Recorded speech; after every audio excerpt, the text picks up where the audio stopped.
좋은 아침입니다. 박세암입니다. 오늘은 여러분 인생의 첫날입니다. 그리고 남은 날들 중 가장 새로운 날입니다. 자, 오늘도 건강하게 여러분들과 함께 투자의 아침을 활짝 열겠습니다. 첫 번째 소식 볼까요? 얼마 전 이주열 한국은행 총재가 기준금리를 연내 인상할 수도 있겠다라는 것을 시사하는 발언을 하면서 시장에서 굉장히 회자가 많이 됐었는데 이게 그냥 나온 얘기가 아닌 것 같습니다. 다른 금통위원들도 연내에는 금리를 올려야 되지 않겠느냐는 비슷한 생각을 하는 것 같습니다. 조만간 긴축에 나서야 한다라는 구체적인 발언들이 한은 내부에서 나온 것으로 확인됐는데 어제 지난 5월 금통위 의사록이 공개돼서 여기서 이런 내용이 확인이 됐습니다. 금통위에서 만장일치로 기준금리를 0.5%로 동결했지만 상당수 위원들 사이에서는 지금과 같은 완화적인 통화 정책을 점차 조정해야 한다는 취지의 발언들이 오간 겁니다. 이유는 이렇습니다. 저금리로 금융불안 우려가 커지고 있다. 금리 인상 시점을 지나치게 미뤄서는 안 된다라는 데 뜻을 모은 겁니다. 그래서 이주열 한은 총재도 연내 금리 인상을 하더라도 이것은 긴축 시그널은 아니라고 이야기를 한 것 같습니다.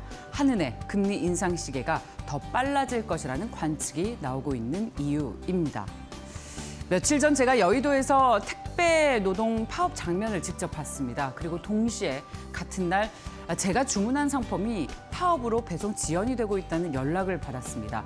두 가지 장면이 복잡하게 제 마음에 남았는데요. 앞으로 우체국 택배라는 브랜드를 더 이상 볼 수 없을 수도 있을 것 같습니다. 우정노조 입장에서 택배노조 파업에 불만을 계속 가져왔는데요. 우체국 배송 근무지는 공무원 신분인 집배원과 개인 사업자인 위탁 배송원으로 나뉩니다. 이 3천여 명의 위탁 배송원은 대부분 민주노총 산하의 택배 노조에 가입돼 있습니다. 우정노조는 택배노조 소속 위탁 배송원의 이런 무분별한 파업과 태업으로 업무 가중이 심각했다고 주장을 하는데요. 택배노조 산하의 이른바 집배원들이 택배를 하게 되면 같은 구역에 집배원이 물량을 대신 소화해 왔기 때문에 이 양측의 심각한 이해관계의 대립이 느껴지지 않습니까? 어쨌거나 우정사업본부 입장에서는 민간 사업의 영역이 택배를 없애고 대신 소포업으로 전환하겠다는 건데 이렇게 되면 문제는 지금의 위탁배송원 3천여 명이 일자리를 잃고 우리와 같은 소비자 입장에서는 택배시장 점유율 10% 업계 2위인 우체국 택배 브랜드를 잃게 됩니다. 투자의 관점에선 어떨까요? 나머지 택배 회사들이 수혜를 보게 될까요? 정말 우체국 관계자에게 물어봤습니다. 정말 우체국 택배를 폐지하냐고 물어봤더니 아직까지 확실히 정해진 바는 없다면서도 추가 논의를 진행하고 있다고 답했습니다. 다음 소식 보겠습니다. 자, 그룹 방탄소년단이 얼마 전 온라인 팬미팅 BTS 머스터 소우주를 성황리에 마쳤습니다. 이 이틀간 진행된 이번 공연으로 BTS가 얼마나 매출을 올렸는지 아십니까? 무려 700억 원입니다. 한편 미국 빌보드에 따르면 방탄소년단은 두 번째 영어곡 버터로 빌보드 싱글 차트 3주 연속 1위에 올랐는데 이 BTS가 3주 연속 1위를 차지한 건 처음입니다. 이 소식에 하이브 주가도 상장 당일인 지난해 10월 이후 30만 원대로 다시 올라섰고 하이브의 시가총액도 10조 원을 훌쩍 넘어섰습니다. 자, 이런 가운데 방탄소년단의 지민이 SNS로 불닭볶음면을 먹는 모습을 공개하면서 글쎄 라면 수출이 크게 늘어났다고 합니다. 뭐 꼭 이런 이유만 있는 건 아니겠지만 K푸드, K문화를 친숙하게 한 1등 공신이라는 거예요. 특히 일본 현지인의 매운맛 경계를 무장해제시킨 것인데 즉석라면 원조국이라는 일본의 라면 콧대를 우리의 매운맛으로 확 꺾었습니다. 한국 라면에 일본 열풍이 매섰습니다. 관세청에 따르면 올해 1월에서 4월 한국의 대일본 라면 무역 수지는 우리 돈으로 235억 원 흑자를 기록했습니다. 수출이 수입보다 많아서 남는 장사를 했다는 건데 연간으로 보더라도 전년보다 65% 가파르게 늘었습니다. 일본과 라면 교역에서 발생한 흑자는 계속 내리막길을 걷다가 2015년을 기점으로 반등해서 매해 증가폭을 키우고 있는데요. 여기에 따라서 농심과 삼양식품의 실적도 굉장히 좋은데 삼양식품은 특히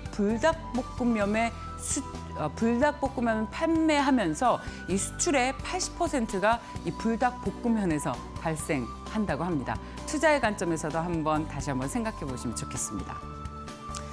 배틀그라운드 제작사인 게임업체 크래프톤이 국내 공모 시장 판도를 뒤흔들 것 같습니다. 이 공모가가 밴드 상단 기준인 55만 7천 원으로 역대 최고 수준인 공모 규모도 6조 원에 달할 것으로 보입니다. 크래프톤의 상단 기준 기업 가치는 약 30조 원에 이를 것으로 보입니다. 포스코가 지금 시가총액이 29조 8천억 원이거든요. 거의 비슷하거나 더 높은 수준이죠. 앞서 게임 업체에서 최대 공모 기록을 세운 건 2017년에 상장한 넷마블이 2조 원인데 이 크래프톤은 3조 원, 6조 원이니까 이걸 훨씬 넘어선 거죠. 크래프톤은 지난 2007년 설립됐습니다. PC, 콘솔, 모바일 게임을 개발하고 유통하는 기업인데 2017년 글로벌 흥행작인 배틀그라운드를 개발하고 유통하면서 업계 그야말로 초우량 기업으로 도약했습니다. 자, 올해 광복절과 개천절, 한글날 그리고 성탄절이 모두 주말입니다. 공휴일이 주말일 수도 있지만 올해는 유독 많다 보니까 공휴일 가뭄이라는 말까지 나왔는데요. 그래서 민주당이 현재 추석과 설 명절, 어린이날에만 적용하는 대체 휴일제를 공휴일 전체로 확대하는 법안을 이번 달 처리하기로 했습니다. 공포하는 즉시 시행할 방침이어서 법안이 통과되면 당장 광복절, 개천절 등 올해 나흘의 휴일이 더 생기게 됩니다. 주식시장에서는 이런 새로운 뉴스가 나올 때마다 계속 투자 아이디어로 연결시키게 되는데요. 오늘도 하루 종일 한번 저희와 함께 고민해 보시죠. 자, 그리고 오늘부터 여러분들과 함께 잃지 않는 매매 전략을 고민하는 아주 귀한 시간을 마련을 했습니다. 장중에 가격 전략 세우는 게 사실 제일 고민이시죠. 예를 들면 HM이 그동안 많이 오르다가 오늘 급락했다. 두산중공업이 급락하거나 급등하고 있다. 이럴 때 따라 살까? 아니면은 따라서 팔아야 되나? 이런 아주 기술적인 그리고 가격 전략을 고민하지만 딱히 함께 상의할 것도 없습니다. 바로 이런 부분에서 정통이 나 있는 유안타증권의 박현상 차장과 함께 2주에 한 번씩 여러분들과 함께 장중에 잃지 않는 매매 전략을 고민하려고 합니다.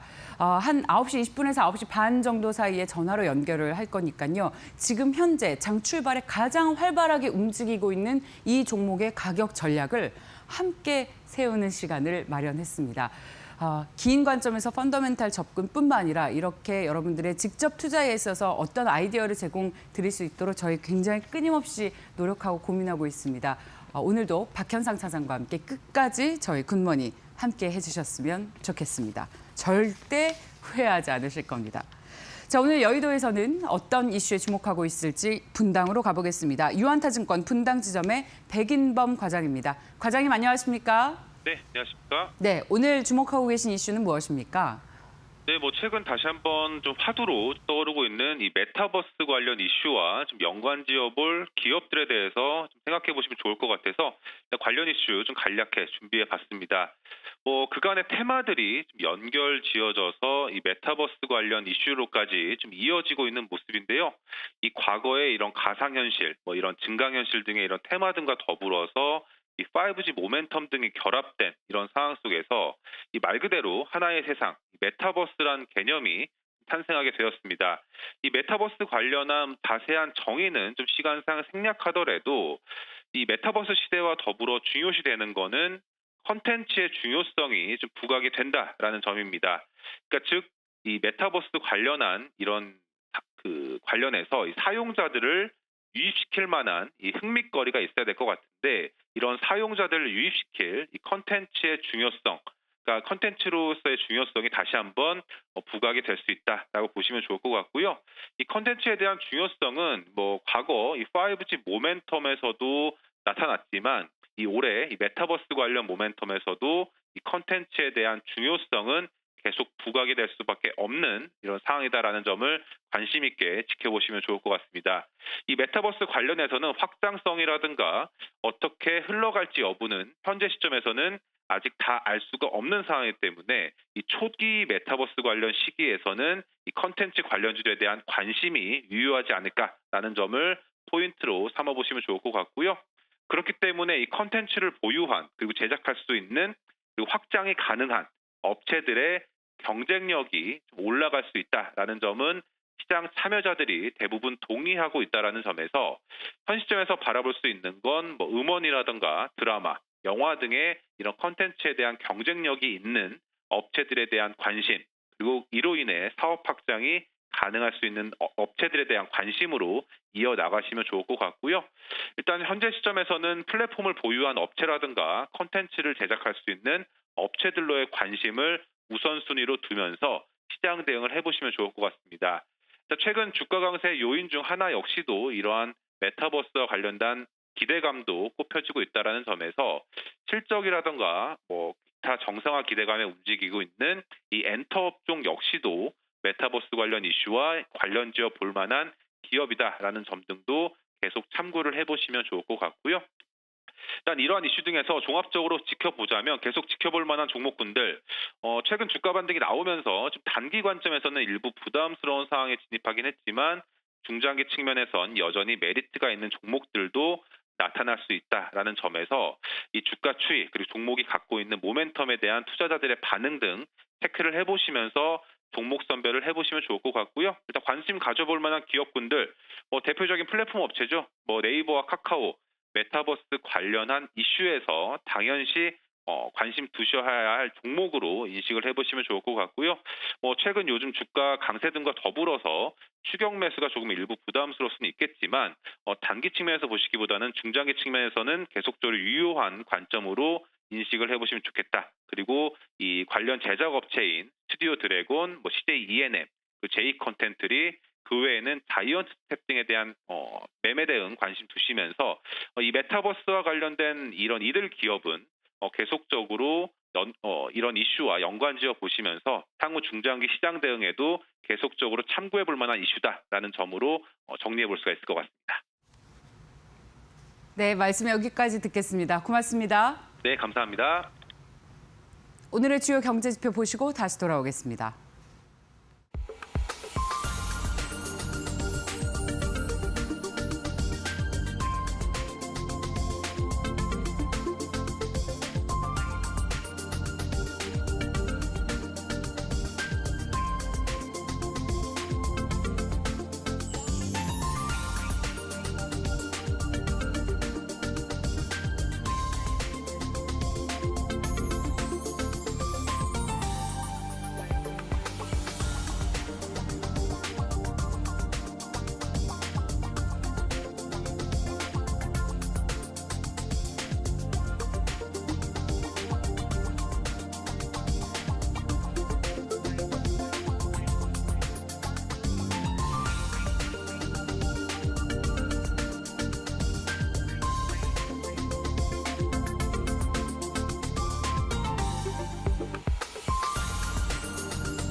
요즘 주요 수급 주체들이 2차 전지 관련주에 관심이 많은 것 같습니다. 구체적인 내용은 강미전 캐스터에게 들어보시죠. 어차피 주식할 거 행복하게 합시다. 굿모닝 바이앤셀 수급 동향 점검해 보겠습니다.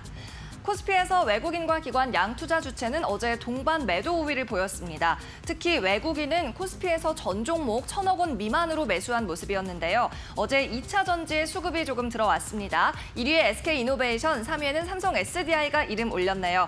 이 배터리 3사 가운데 최근 수급이 가장 좋은 종목은 SK이노베이션입니다. 어제도 가장 많이 매수하면서 매수 1위에 올려놓은 모습이고요. 시세도 2% 뛰었습니다. 그리고 이 두 종목에는 모두 외국인과 기관의 수급이 함께 유입한 모습이었습니다. 2위에는 효성 TNC가 이름 올렸습니다. 스판덱스의 수요가 회복세를 보이면서 어제 7% 급등했는데요. 역시 외국인과 기관의 매수 함께 유입한 모습이었습니다. 특히 기관 투자자들이 10거래일 연속으로 효성 TNC 매수하고 있습니다. 4위와 5위에는 SK하이닉스와 삼성전자 이 반도체 관련주가 위치한 모습이네요. 이어서 코스닥으로 넘어가 보도록 하겠습니다. 코스닥에서 외국인들이 산 종목 가운데는 기관들이 줄 매수하고 있는 종목들이 많이 눈에 띄었습니다. 먼저 가장 많이 산 것은 SM이었는데 이 종목 하루 만에 외인들 매수세로 다시 돌아섰습니다. 어제 하루 140억 원 사면서 코스닥에서 유일하게 100억 원 이상 매수한 종목이 됐고요. 이 SM 한 달 넘게 조정도 없이 계속해서 주가 뛰어오르고 있습니다. 어제는 4, 5월 음반 출하량이 사상 최고치를 달성했다는 소식, 그리고 SM의 자회사인 디어유가 상장을 신청했다는 소식이 함께 들려왔습니다. 이 같은 호재성 재료가 겹치면서 어제 주가 8% 뛰어 올랐습니다. 또 2위의 차바이오텍은 어제와 전전일까지 이틀째 외국인의 매수 탑5 안에 드는 모습이었고요. 그 아래로는 클래시스와 네이처셀, YG 엔터테인먼트까지 위치했습니다. 그렇다면 어떤 종목 팔았을까요? 외국인의 매도 종목도 확인해 보도록 하겠습니다. 네, 외국인의 순매도 상위 종목 HMM이 1위였습니다. 공매도 거래 대금 현재 2위에 위치해 있는 모습이고요. 2위는 카카오가 이름 올렸네요. 어제 주가 2.4% 급등하면서 네이버의 시가총액을 제치고 시총 3위에 등극을 했습니다. 하지만 외국인은 450억 원대 매도 우위를 보였습니다. 개인과 기관이 카카오 매수하면서 어제 종가 기준 14만 4,500원을 기록했습니다. 자, 3위는 LG 디스플레이였는데요. 이 종목은 수급에 유의를 하셔야 되겠습니다. 6월 들어서 외국인과 기관의 매도세가 지속되고 있기 때문인데요. 기관은 지난 6월 2일부터 하루를 제외하고 계속해서 팔고 있고요. 외국인은 같은 기간 동안 매일같이 포트폴리오에서 덜어내고 있는 모습입니다. 4, 5위에는 현대로템과 네이버가 이름 올렸네요. 계속해서 코스닥으로 넘어가 보겠습니다.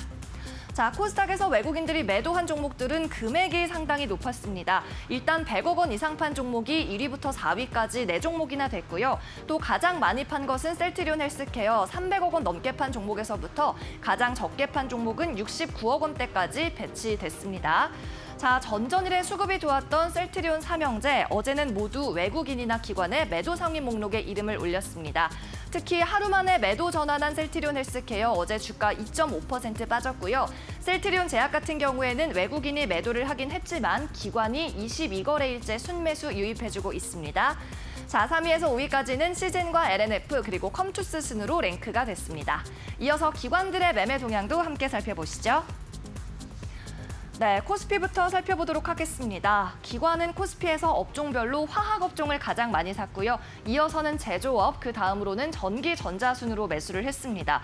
외국인도 이 마찬가지 순서로 매수 유입했는데요. 그래서인지 종목별로도 기관들 외국인과 매수한 종목이 비슷했습니다. 먼저 1위부터 3위까지 탑5 종목 같은 모습 보였습니다. SK이노베이션과 하이닉스 그리고 삼성 SDI까지 외국인과 함께 매수한 모습이었고요. 4위 보시면 LG이노텍에도 외국인과 기관의 매수세 함께 유입을 했습니다. LG이노텍은 하반기 실적 기대감이 어제도 지속된 모습이었네요.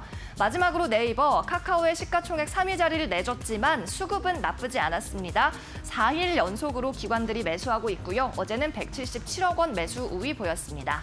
자, 코스닥으로 넘어가 보도록 하겠습니다. YG 엔터테인먼트가 1위였습니다. 엔터주 가운데서도 기관의 선택은 그동안 SM이었는데 어제는 YG를 더 많이 샀습니다. 특히 45억 원 매수 우위 보이면서 5거래일째 줄 매수하고 있는 모습이고요. 어제 3%대 상승이 나왔습니다. 그 아래로는 휴젤이 이름 올렸고 3위 클래시스는 52주 신고가 기록을 했습니다. 기관 투자자들이 6거래일 연속으로 매수 이어가고 있습니다. 셀트리온 제약 외국인과 함께 샀고요. 5위 자이언트 스텝은 3거래일째 크게 상승이 나오고 있네요. 이어서 기관 투자자들이 매도한 종목도 확인해 보겠습니다. 네, 역시 코스피부터 5종목씩 살펴봅니다. 가장 많이 판 종목은 대장주인 삼성전자였습니다. 어제 하루 기관들 690억 원 매도 우위 보였고요. 이 삼성전자 기관이 5일 내내 팔고 있는데 이 기간 동안 총 6,900억 원어치 삼전 주식을 팔아치우고 있습니다. LG화학이 2위였습니다. 외국인과 기관이 모두 코스피에서 화학 업종을 가장 많이 샀지만 이 LG화학에 대해서만은 그렇지 않았습니다. 지난 금요일 하루 제외하고 기관 투자자들이 9거래일 연속으로 매도 이어가고 있네요. 3위의 HMM, 외국인과 같이 매도했고요. 넷마블은 이번 달 29일에 신작 쇼케이스를 앞두고 있습니다. 하지만 기관은 매도로 대응하고 있습니다. 마지막으로 현대건설까지 소폭 팔아치웠습니다. 이어서 코스닥 살펴보도록 하겠습니다.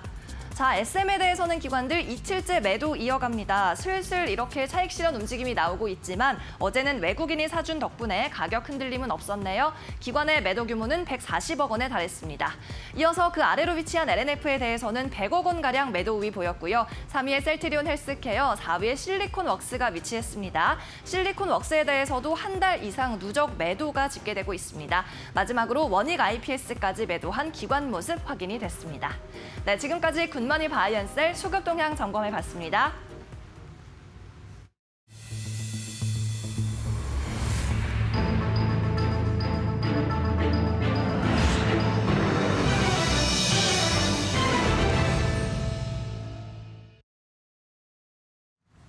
자, 오늘 증권사에서 보고 있는 공략주를 들어보도록 하겠습니다. 자, 오늘의 공략주 전해주실 분을 소개해 드리겠습니다. IBK 투자증권 영업부의 박근형 차장입니다. 안녕하세요, 차장님. 네, 안녕하세요. 네, 오늘의 공략주는 무엇입니까? 네, 최근에 관련해서 마스크를 벗는 리오프닝 관련된 수혜주들이 많이 이제 주가들이 퍼포먼스가 좋습니다. 여기에 따라 미용기기 관련된 쪽도 상당히 좋고 색조 화장품도 상당히 좋습니다만 조금 더 확장을 한다면 관련해서는 그 관련된 우리와 인트로조와 같은 종목도 보실 필요가 있습니다. 인트로조는 아시다시피 이제 컨택트 렌즈를 자체 생산하거나 아니면 ODM, OEM을 하는 업체인데요. 자체 브랜드 클라렌 외에도 여러 가지로 OEM, ODM을 계속적으로 해왔던 상황입니다. 렌즈가 이제 우리가 안경을 끼는 대신으로 할 수도 있겠지만 최근에는 뷰티 렌즈 부분이 상당히 곽강을 받으면서 수익성 개선이라든지 매출 규모가 상당히 볼륨이 향후 이제 최근 몇 년간 굉장히 볼륨업이 됐던 상황입니다. 작년 같은 경우에는 코로나19 여파에 따른 국내 내수 경기 침체 그리고 중국의 채권 회수 지연 때문에 대손 충당금 반영을 하면서 작년 실적이 다소 부진했습니다. 그러나 올해 실적의 경우에는 매출액이 약 1,200억 원대 그리고 영업이익이 270억 정도로 추정이 되면서 약 영업이익 같은 경우는 작년 대비 80% 정도 성장할 것으로 예상되고 있습니다. 말씀드렸던 미용 렌즈 관련된 부분들이 새롭게 수요가 리오프닝 관련된 기대 수요가 굉장히 들어오고 있는 상황이고 국내 신제품 출시와 그리고 해외 신규 거래처 확대로 실적 턴어라운드가 가속화 되고 있는 상황이고요. 올해가 이제 이렇게 턴어라운드가 되면서 내년 성장 그림까지 상당히 확장되고 있는 모습으로 볼 수 있습니다. 인트로조 같은 경우는 2020년 12월 기존 제품과 다른 소재인 실리콘 하이드로겔 먼슬리 칼라 렌즈를 국내에서 최초로 출시했습니다. 기존의 실리콘 하이드로겔 렌즈를 아예 만들지 못했었는데 이 부분이 작년부터 새롭게 이러한 신소재를 가지고 제품을 출시하는 상황이고요. 유럽 같은 경우에는 전체 시장에서 70%가 실리콘 하이드로겔 제품입니다. 따라서 기존에는 인트로조가 70% 이외에 30% 정도 시장에서 유럽에서 시장을 이제 어느 정도 영업을 해왔다면 이제는 70% 시장까지도 새롭게 진출한다 보시면 되겠습니다. 따라서 이제 국내 같은 경우는 글로벌 메이저 기업 알콘과 국내와 그리고 중국 그리고 아시아 7개국 부분에 대한 공급 계약을 완료했고요. 알콘 같은 경우는 보수적인 발주 금액을 추정하더라도 약 1,000만 달러 수준 정도의 발주를 할 것으로 보고 있습니다. 따라서 올해 하반기부터 이와 관련된 매출이 발생할 것으로 보고 있는 상황이고요. 특히 말씀드렸던 북미나 유럽 컨텐츠 시장 관련해서 컨택트 렌즈 관련된 시장이 실리콘 하이드로겔 시장이 70% 이상으로 되기 때문에 이 큰 시장을 기존에는 진입하지 않았지만 새롭게 이제 신제품이 나오면서 이 시장을 본격적으로 신규 소재 시장에 진입을 합니다. 올해 해외 매출의 경우에 이를 통해서 30% 이상 성장할 것으로 보고 있고요. 내년에는 추가적인 성장도 충분히 가능하겠죠. 따라서 전체적으로 지금 유럽 같은 경우는 프랑스 1위 유통업체인 옵탈믹사와 계약을 했고요. 그다음에 스페인 렌즈 제조업체로 전 유럽에 공급 중인 마켄보니 관련된 사도 신규 대형 거래처를 확대하면서 상반기에 일단 새로운 대형 거래처 확보가 본격화됐습니다. 이에 따라서 하반기부터 본격 매출 성장이 될 것으로 보는 상황이고요. 일본 같은 경우는 기존에 이제 피아사 위주로 성장을 했지만 메이저 유통업체인 아시안 네트워크사를 신규 거래처로 확보함에 따라 일본 시장도 성장성이 가속화될 수 있습니다. 또한 중국 같은 경우는 지난해 부실을 탈피하면서 왕호 ODM 제품과 그리고 렌즈 체인점 등 신규 거래처 확보가 올해 매출 성장으로 이어질 가능성이 높습니다. 따라서 이제 기존 제품 대비 ASP도 판매 단가가 30% 정도 높은 실리콘 하이드로겔 매출 신소재 성장에 따라 마진율 개선과 전체적으로 밸류에이션 릴레이팅도 충분히 감당할 수 있습니다. 선제적 투자로 작년 연말 제3공장까지 완공이 끝났고요. 중장기 연간 풀 캐파가 3천억 정도까지 확대 가능하기 때문에 현재 올해 1,200억 정도 매출 캐파에서 내년 정도까지는 굉장히 볼륨업을 충분히 갈 수 있습니다. 다만 이제 최근에 주가가 다소 조금은 일정 부분 올라왔습니다. 따라서 늘림목 접근이 가능할 것 같은데요. 27,000원대 정도에서 26,000원 정도 구간이면 충분히 가능할 것 같고 어느 정도 눌림목 시에는 비중 확대로 충분히 가능할 것 같습니다. 단기적으로도 목표가는 33,000원, 손절가는 25,000원 말씀드리겠습니다. 네, 자 박근형 차장님 말씀 감사합니다. 고맙습니다. 고맙습니다. 네. IBK 투자증권 영업부의 박근형 차장이었습니다. 신소장의 시그널로 이어가겠습니다. 오늘의 주제 공개해 주시죠.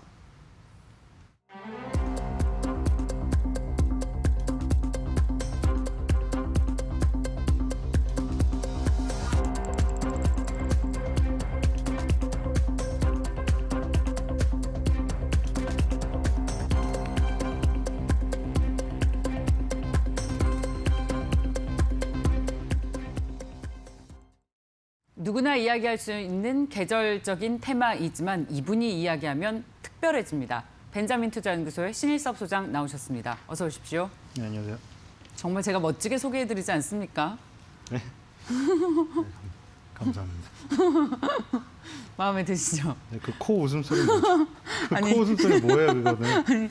자, 어제 종목부터 리뷰를 네. 해보겠습니다. 도대체 무슨 일인 겁니까? 또 아니 도대체 이게 무슨 일이에요? 8시 반에 이야기를 하시면 어제 SM의 주가가 장 출발부터 근데 어제 주식시장에서 가장 뜨거운 종목이 바로 신일섭 소장의 종목이었습니다. SM. 근데 그 SM 사실 저는 지표로만 보자고 하고 딴 거 투자하자고 했어요. 네? 지표로만 보고 네. 다른 걸 투자하자고 했어요. 저는 제가 그런 결국. 얘기 하지 말자고 하지 않았습니까? 전 JYP 하자고 했는데 그러니까 잘 안 저희가 올랐어요. 중요한 것은 종목을 찍어드린다라기보다는 지금 이 시점에서 이런 이슈를 봐야 한다라는 시장의 흐름을 읽어드리는 건데 그 흐름이 그냥 당일 바로바로 트렌드로 빠르게 반영이 되니까 그래서 놀라고 있는 겁니다. 그렇죠? 아, 우연이겠죠. 이렇게 얘기 안 우연이겠죠. 하기로 했잖아요. 네. 그 신일섭 소장 세력설에 대한 논란을 희석시켜 주십시오. 아, 그 있잖아요. 증권 방송도 많고 처음 보시는 분들은 모르겠지만 이제 그 뭐 유사 투자 전문 업체가 많고 피해 사례도 많이 있잖아요. 그 막 그런 그 이용하는 세력이 있겠죠. 방송을 이용하는 세력도 있고 방송에 그 나오는 거를 올려가지고 파는 사람도 있고. 근데 그게 중장기적으로 가게 되면은 그걸로 이제 모든 거를 희석시켜가지고 올릴 수는 없는 거거든요. 그러니까 단기적으로는 그럴 수 있다고 봐요. 근데 저는 뭐 세력도 없고 유튜브도 없고 아무것도 없고 그냥 저는 그쵸? 이 정직한 출연료만 받고 다니는. 그럼요. 투자자 및 전문가이시죠. 그러니까 뭐 그게 너무 그 초소형주나 예. 그 막 시가총액 1,000억 원에서 2,000억 원짜리 있잖아요. 그런 것들은 그 휘둘릴 가능성이 커요. 예, 그래서 그런 것들은 좀 조심하셔야 될 그렇죠. 것 같아요. 그래서 그런 것들은 말을 안 지양하죠. 해요. 말 안 하죠. 네. 자, SM 한번 AS를 해볼까요? 어제 SM, JYP 그리고 YG 중에서 JYP를 가장 매력적이라고 보셨는데 SM 굉장히 많이 오르지 않았습니까? 그러니까 그 매력적이라고 얘기 드렸던 것도 그거잖아요. 네. JYP가 중장기적으로 그렇죠. 그렇다. 괜찮으세요? 중장기적으로. 목소리 괜찮으시죠? 오늘 방송 하시다 보면 또 방송 백신을 맞고 네. 괜찮아지시더라고요. 중장기적으로 네. 그러니까 그 걸그룹들 위주인 그 그룹사가 삼촌 팬들이 많기 때문에 중장기적으로 좋다. 그 얘기 드린 거고 지금 단기적인 이슈는 SM이 제일 세죠. 네네. 그 플랫폼 때문에 네네. 말씀드렸잖아요. 보이그룹 위주인데 플랫폼을 만들어가지고 네. DOU 버블이 있는데 거기 니주가 들어와 있다. 네. JYP. 네. 네. 그래서 걸그룹의 모자란 부분을 글로 채울 수 있다. 그리고 네. 증권사에서 8만 4천 원인가? 지금 엄청나게 높은 목표 주가가 나왔거든요. 지금으로부터 거의 2배짜리가. 예, 8만 4천 원. 목표 주가를 유한타증권에서 82.6% 상향 조정했어요. 네, 그런 보고서의 효과도 있는 것 같습니다. 네. 자, 어제 SM과 JYP 그리고 신 소장께서는 JYP를 선호하신다라고 이야기를 해주셨습니다. 니주를 몰라서 제가 많이 혼났죠. 꼭 네. 기억하겠습니다. 자, 그럼 오늘의 주제로 바로 이어가겠습니다. 올여름에 그렇게 많이 더울 거라면서요. 폭염의 징조가 벌써부터 보이는 것 같긴 합니다만 이렇게 날씨가 실제로 더우면 관련 테마들도 주식시장에서 더 활발하게 날씨와 비례해서 움직입니까? 네. 뭐 틀릴 수도 있죠. 기상청이 틀릴 수도 있는데 기상청 아니면은 네. 뭐를 보고 우리가 그러면은 뭘 하겠어요. 음, 그래서 기상청에 들어가서 보시면 되거든요. 단기예보, 중기예보가 있어요. 네. 거기에 중기예보를 보면은 이거 다운로드 받아야 되네. 중기예보 보면 전 보고 왔거든요. 네. 여기에 기상청 날씨 누리집에 들어가셔가지고 네. 예보 들어가시면은 단기예보, 중기예보, 북한 날씨가 있어요. 북한 날씨 왜 있는 거예요? 북한 날씨 북한 날씨 있죠. 뭐하러 넣었지? 예. 어쨌든 세 개가 있는데 한반도니까요. 네. 중기 예보 보면 3개월치 예상을 해놓거든요. 근데 뭐 기상청을 안 믿으시면은 뭐 상관없는데 그래도 슈퍼컴퓨터로 하는 게 기상청밖에 없으니까 어떻게 하겠어요. 일단 이걸로 해야겠죠. 근데 여기에 보면은 기상청 올해 여름철 기온 평년보다 높고 7월 말부터 8월 중순께 무더위 절정에 이른다. 이렇게 일단 전망해놨거든요. 기상청이. 그래서 작년보다 높다고 하니까 기대를 하고 있는 거죠. 아까 기상청에서 네. 올해의 무더위가 평년보다 높고 절정일 것이다라고 예상을 하고 있기 때문에 관련 기업을 7월 말부터 지금부터, 8월 중순이에요. 네, 지금부터 찾아보자. 그러니까 미리 한 달 전에 보는 거죠. 근데 실제로 이렇게 무더위가 절정이면 관련 기업들의 주가가 많이 올랐나요? 상관관계가 있던가요? 그동안 흐름을 보면? 네, 있었죠. 뭐 그 냉방기기도 그렇고 있었어요. 아주 탄력적으로 움직여요. 탄력적으로 투자할 만큼? 갔던 거는 파세코죠. 파세코가 근데 이거 이번 연도에 미리 움직였어요. 파세코가 원래 파세코. 19년도 6월 달 그리고 20년도 6월 달 항상 6월 달에 고점을 찍었었거든요. 네. 근데 파세코가 이번 연도에는 미리 움직여 버려서 이번 연도에는 안 움직일 것 같습니다. 그렇다면 이거는 파세코가 계절적인 창문형 수익 에어컨으로 대박이 났거든요. 네, 창문형 에어컨. 창문형 에어컨이고 스스로 설치가 가능하다는 것도 네. 혼자 사는 여성분이시나 코로나19 때문에 기사님이 오시는 걸 싫어하세요. 방 안에 들어오는 것 자체를. 그래서 창문형 에어컨은 자가 설치가 가능하기 때문에 그래서 폭발적으로 떴죠. 19년도, 20년도에 다 6월 달에 최고점을 찍었습니다. 아, 늘 계절적인 수혜가 6월달에 나왔다라는 것이 차트를 보니까 정말 근데 그러네요. 이번 연도에는 미리 파스코가 떠서 네. 캠핑난로부터 시작해서 1인용 가구 때문에 떠버려가지고 아, 네. 이번 연도에 안 뜰 것 같아요. 그러면 올해는 어떤 기업이 수혜를 받을 것 같아요? 이번 연도에는 빙그레 그리고 빙그레. 위닉스. 네, 빙그레랑 위닉스요. 위닉스, 네. 빙그레 아이스크림. 일단 전국 아이스크림 할인 점수 볼게요. 2017년에 880개, 2018년에 1810개, 2019년에 2200개, 2020년에 3600개. 아이스크림 전문점이 늘어나고 있다.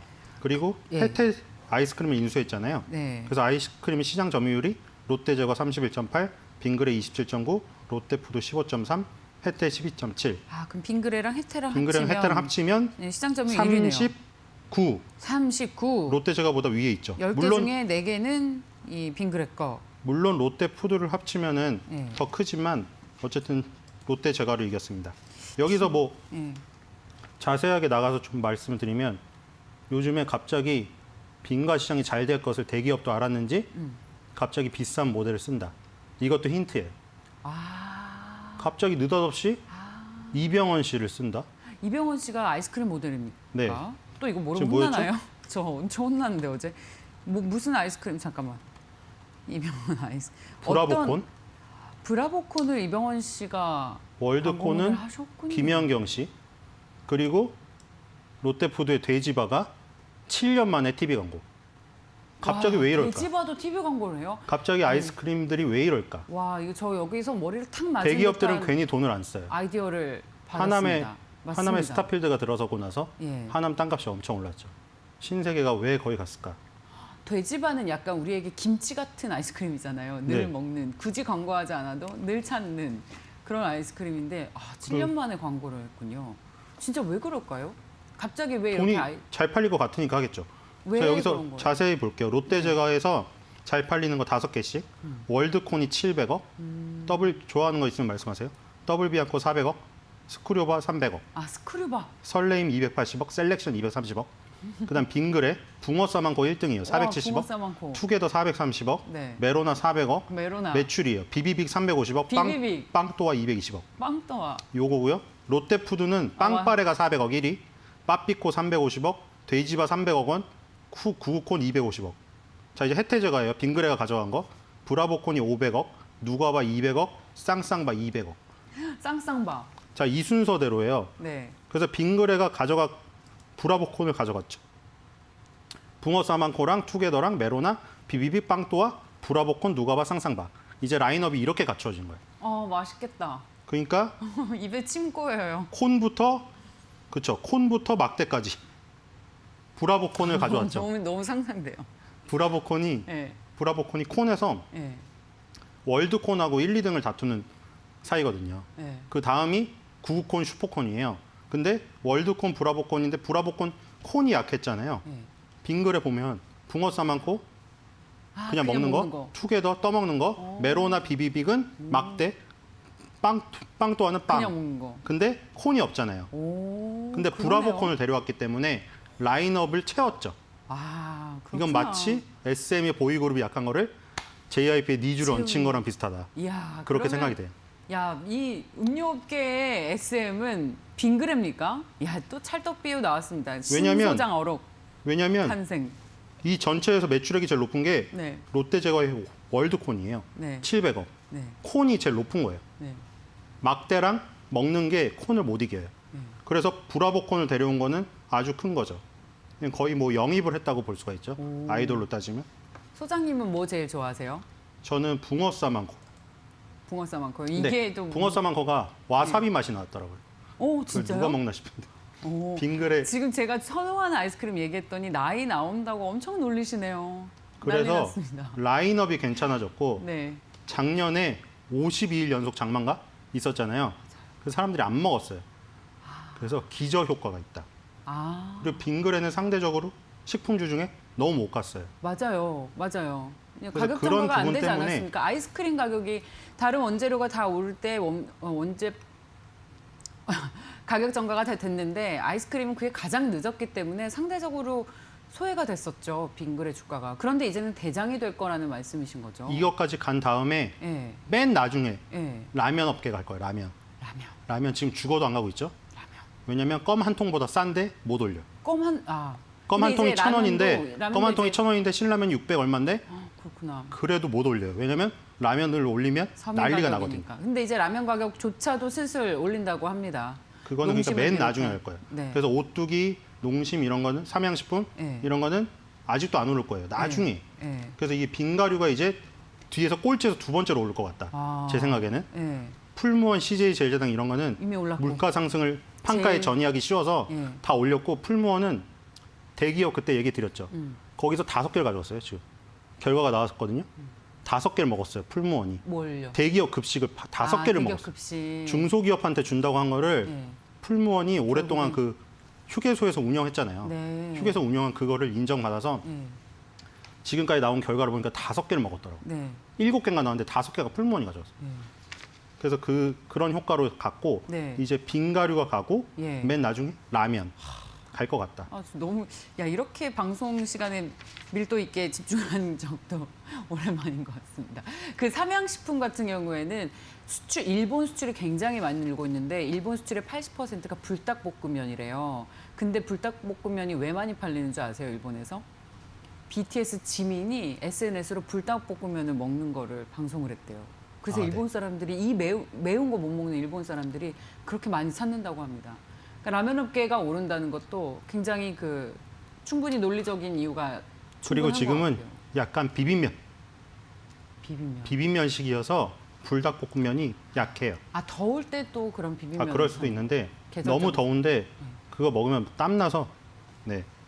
안 되고 네. 그러면 지금 그래서 사실- 지금 빙그레랑 네. 빙그레에서 그 아까 브라보콘을 데려갔잖아요. 그래서 그 이병헌 씨 광고 효과가 있을 거라고 생각이 되고 그리고 롯데푸드에서 7년 만에 돼지바 광고를 하잖아요. 와. 그래서 롯데푸드가 괜찮다.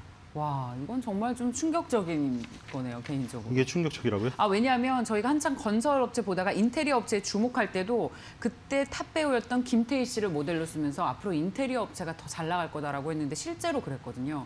그때의 투자 어떤 아이디어와 연결시켜 보면 그러니까 뭐 가능한 얘기일 것 같습니다. 장단점이 있어요. 모델비가 많아서 적자가 날 수도 있는데 이익이 훼손이 될 우려도 있겠죠. 판관비 아이스크림이 상승으로. 맨날 그렇게 쓰던 건 아니거든요. 예. 아이스크림은 원래 비싼 모델 잘 안 쓰고 광고를 잘 안 했어요. 그러게요. 근데 오랜만에 했다는 게 의미가 있는 것 같고요. 알겠습니다. 그리고 이제 그러면 그- 신 소장의 최대 소해주는 빙그레. 빙그레랑 롯데푸드 보시면 될것 빙그레 같고요. 웃으시면서 말씀하셨습니다. 그리고 근데 이제 네.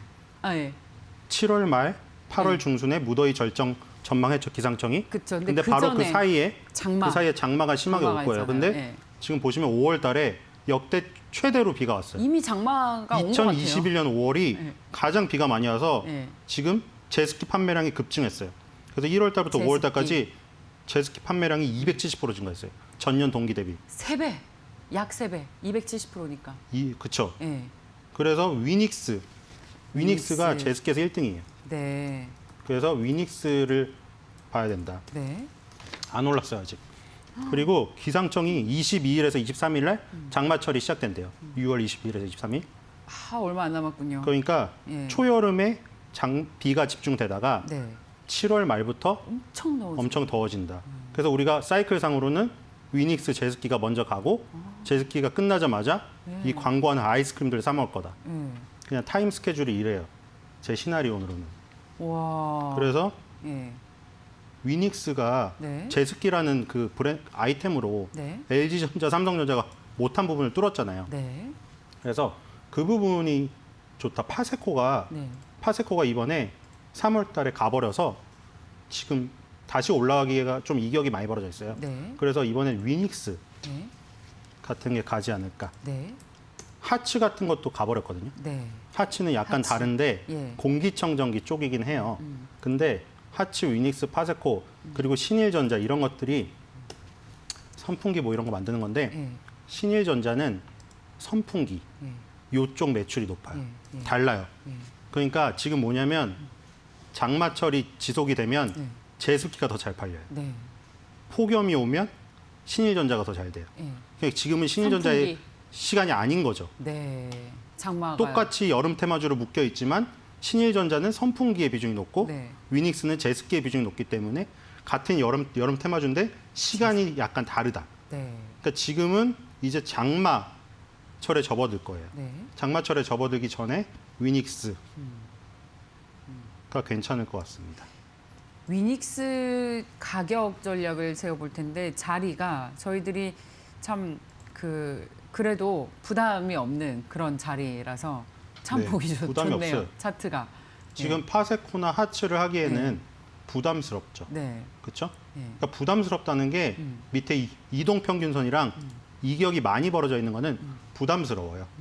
그러니까 이격이 좀 좁은 것들. 그런 것들 중에서 위닉스는 이번 연도에 오르지가 않았다. 그래서 이것도 딱히 뭐 그 전에 보니까 이것도 2019년도 3월 그렇죠? 그리고 그 더 전으로 가보면 2018년도 3월 3, 4월에 먼저 움직이네요. 네. 네. 얘는 장마철에 움직이기 때문에 7, 8월 달보다는 훨씬 전에 위닉스. 움직인다. 위닉스 만약에 그 매매 전략을 세운다면 구체적으로 어떻게 하시겠어요? 지금 라인이 괜찮은 것 같고요. 네. 일단 뭐 27,000원, 8,000원 정도까지 그렇게 많이 보시는군요. 전고점. 이게 계절적인 수혜로 단기간에 이렇게 많이 오를 수 있습니까? 보통 이런 계절적인 이슈로 이른바 테마잖아요. 테마인데 물론 뭐 지난 1월에서 5월까지 그 판매량이 전년 대비 거의 3배 가까이 늘긴 했습니다만 이런 실적들도 반영이 될 테지만 테마인데 네. 실적이 아예 없는 주식은 그건 아니고 아니니까요. 네. 얘가 2분기, 3분기로 갈수록 매출이 늘어나요. 구조가.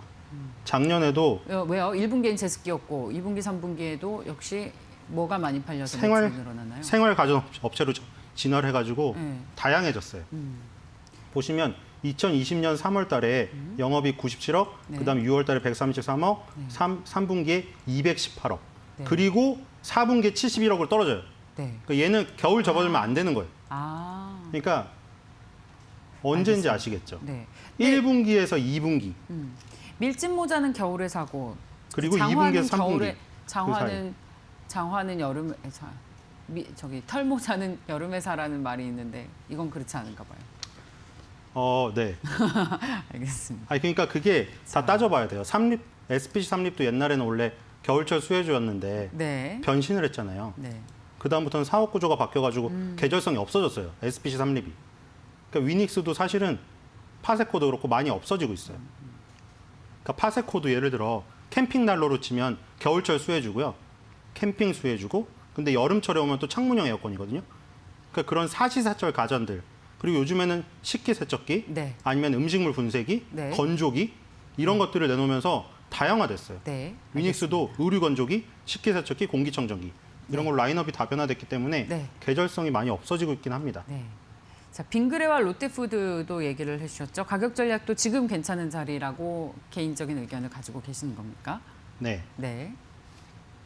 알겠습니다. 그 정도로 마무리를 짓도록 하겠습니다. 빙그레는 최근에 최고가인 68,800원까지 기록을 했네요. 네. 그래도 추가 상승 여력이 충분히 있다라는 의견이었습니다. 벤자민 투자연구소의 신일섭 소장 함께했습니다. 감사합니다.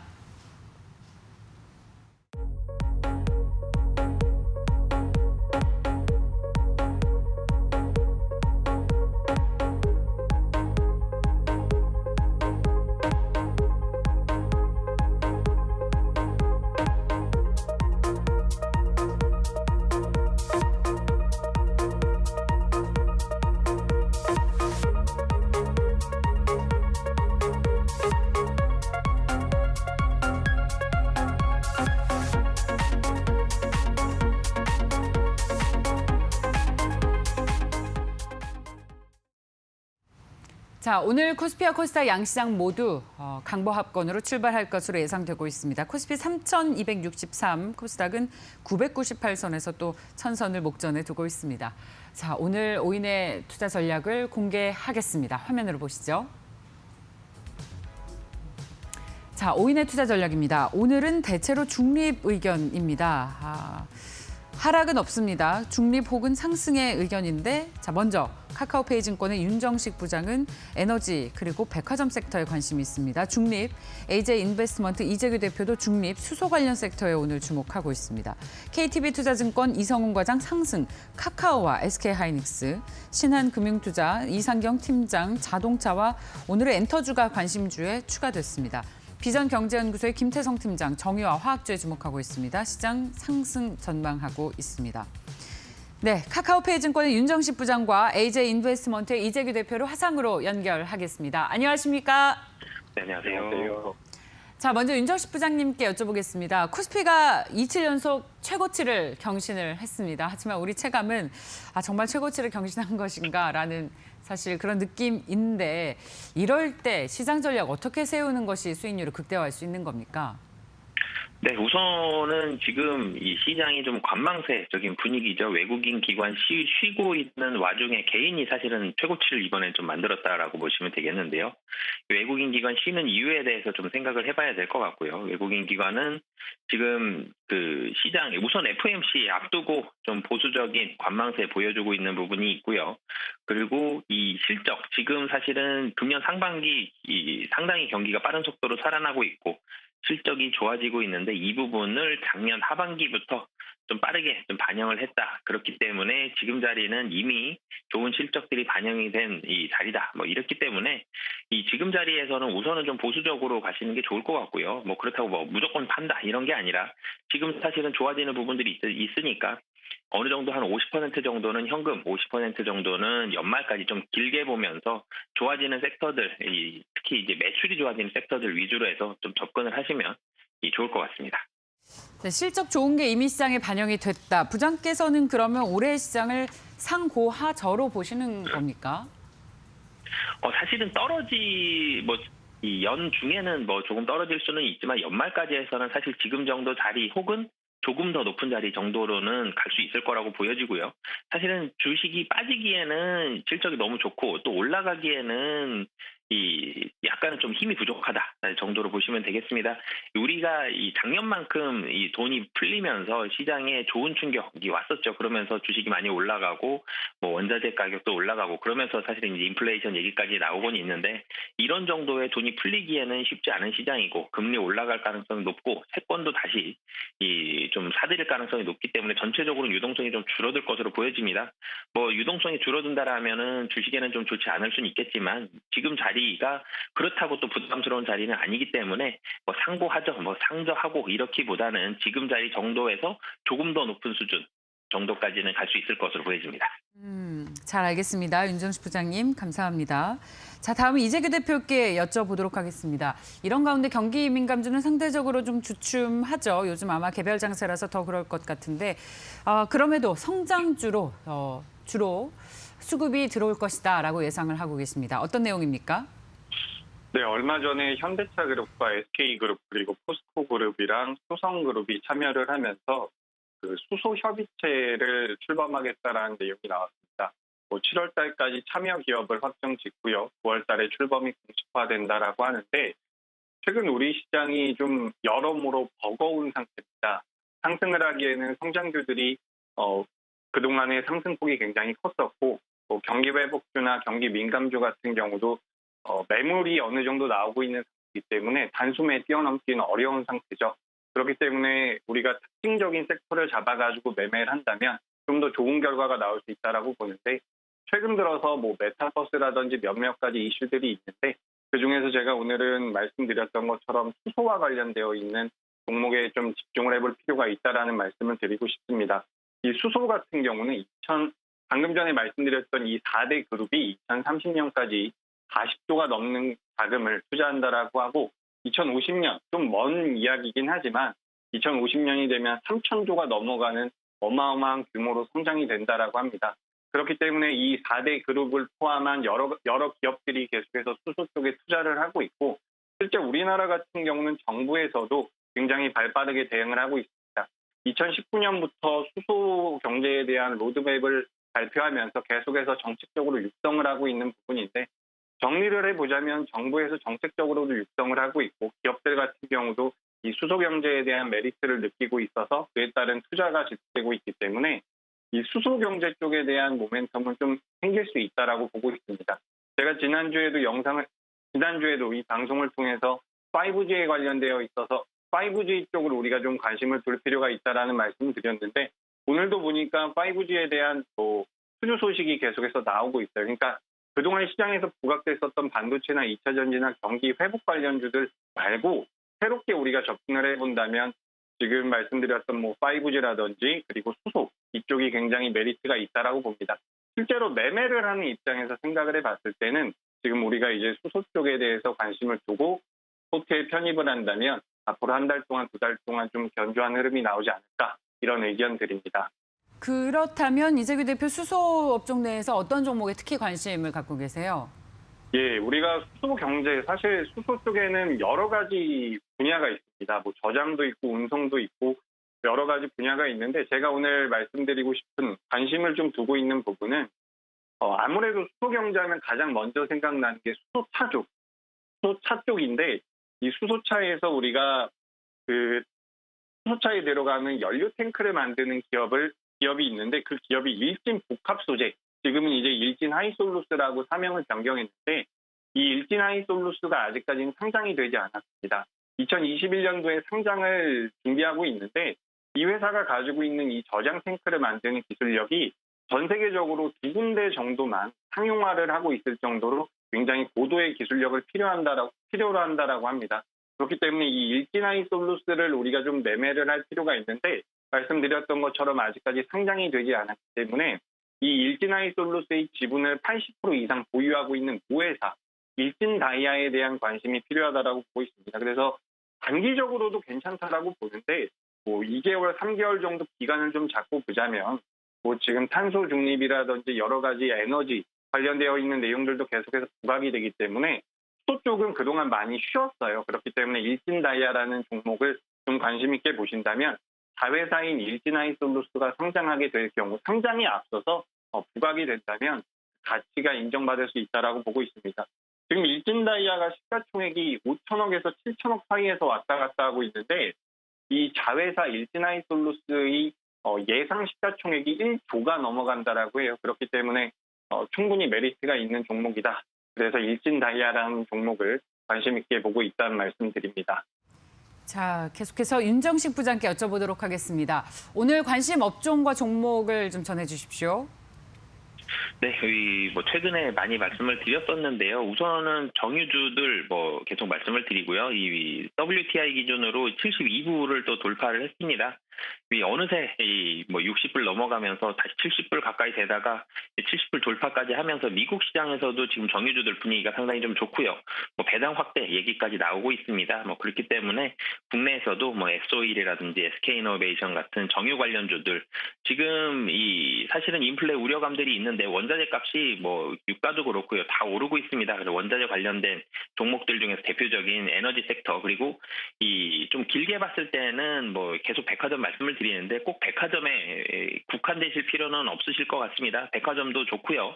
이 소비는 계속 살아날 것이기 때문에 연말까지 백화점, 화장품 그리고 여행 재개에 따른 면세점이라든지 이런 소비가 살아나는 부분들은 좀 길게 접근해서 보시면 좋을 것 같습니다. 네, 알겠습니다. 자, 윤정식 부장과 이재규 대표 함께했습니다. 고맙습니다. 네, 감사합니다. 고맙습니다. 네, 자, 잘 들었습니다. 오늘 대체로 전문가들은 시장을 중립 전망하고 있고 소수가 상승으로 예상을 하고 있습니다.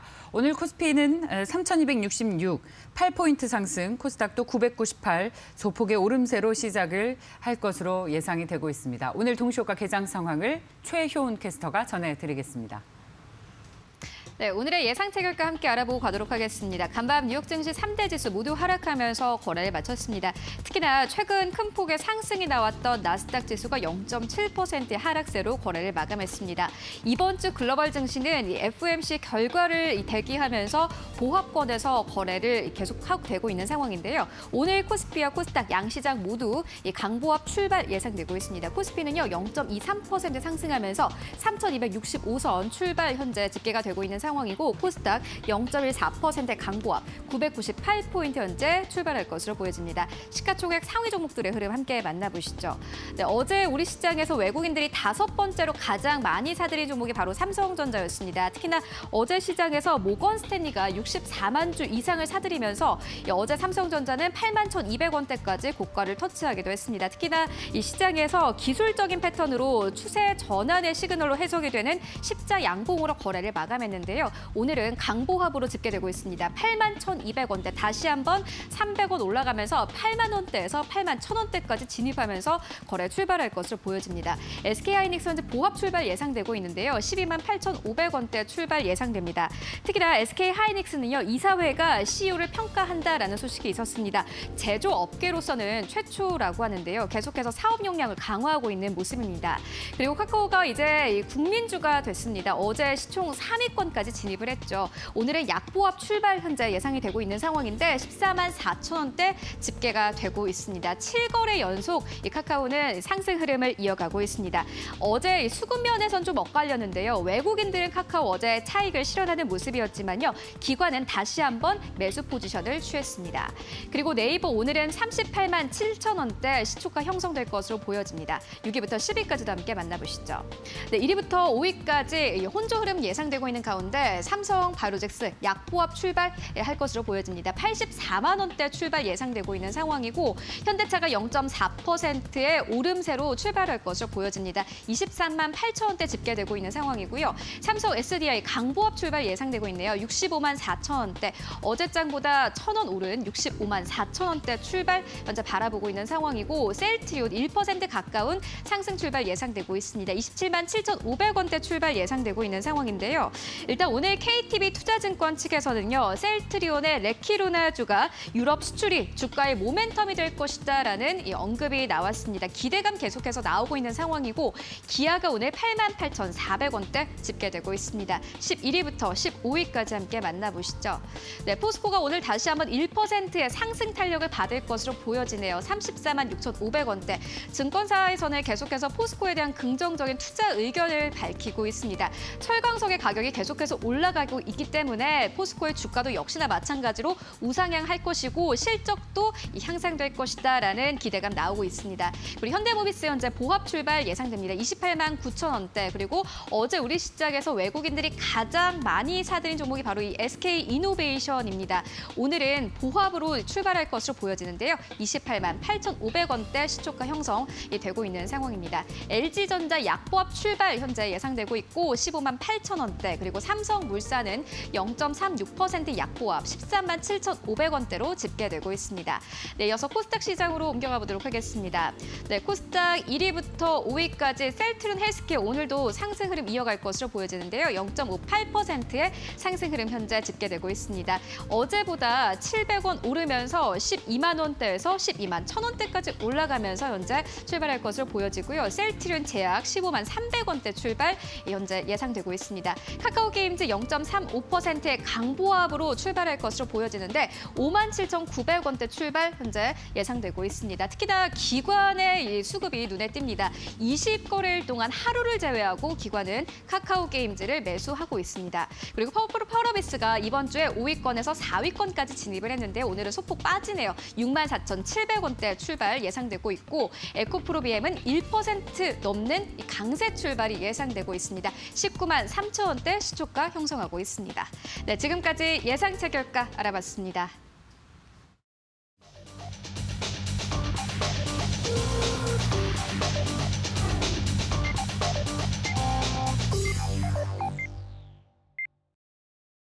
네, 6월 16일 주식시장 개장을 했습니다. 오늘 대체로 전문가들은 중립 의견이었던 가운데 코스피와 코스닥 양시장 모두 강보합권 출발이 예상이 됐습니다.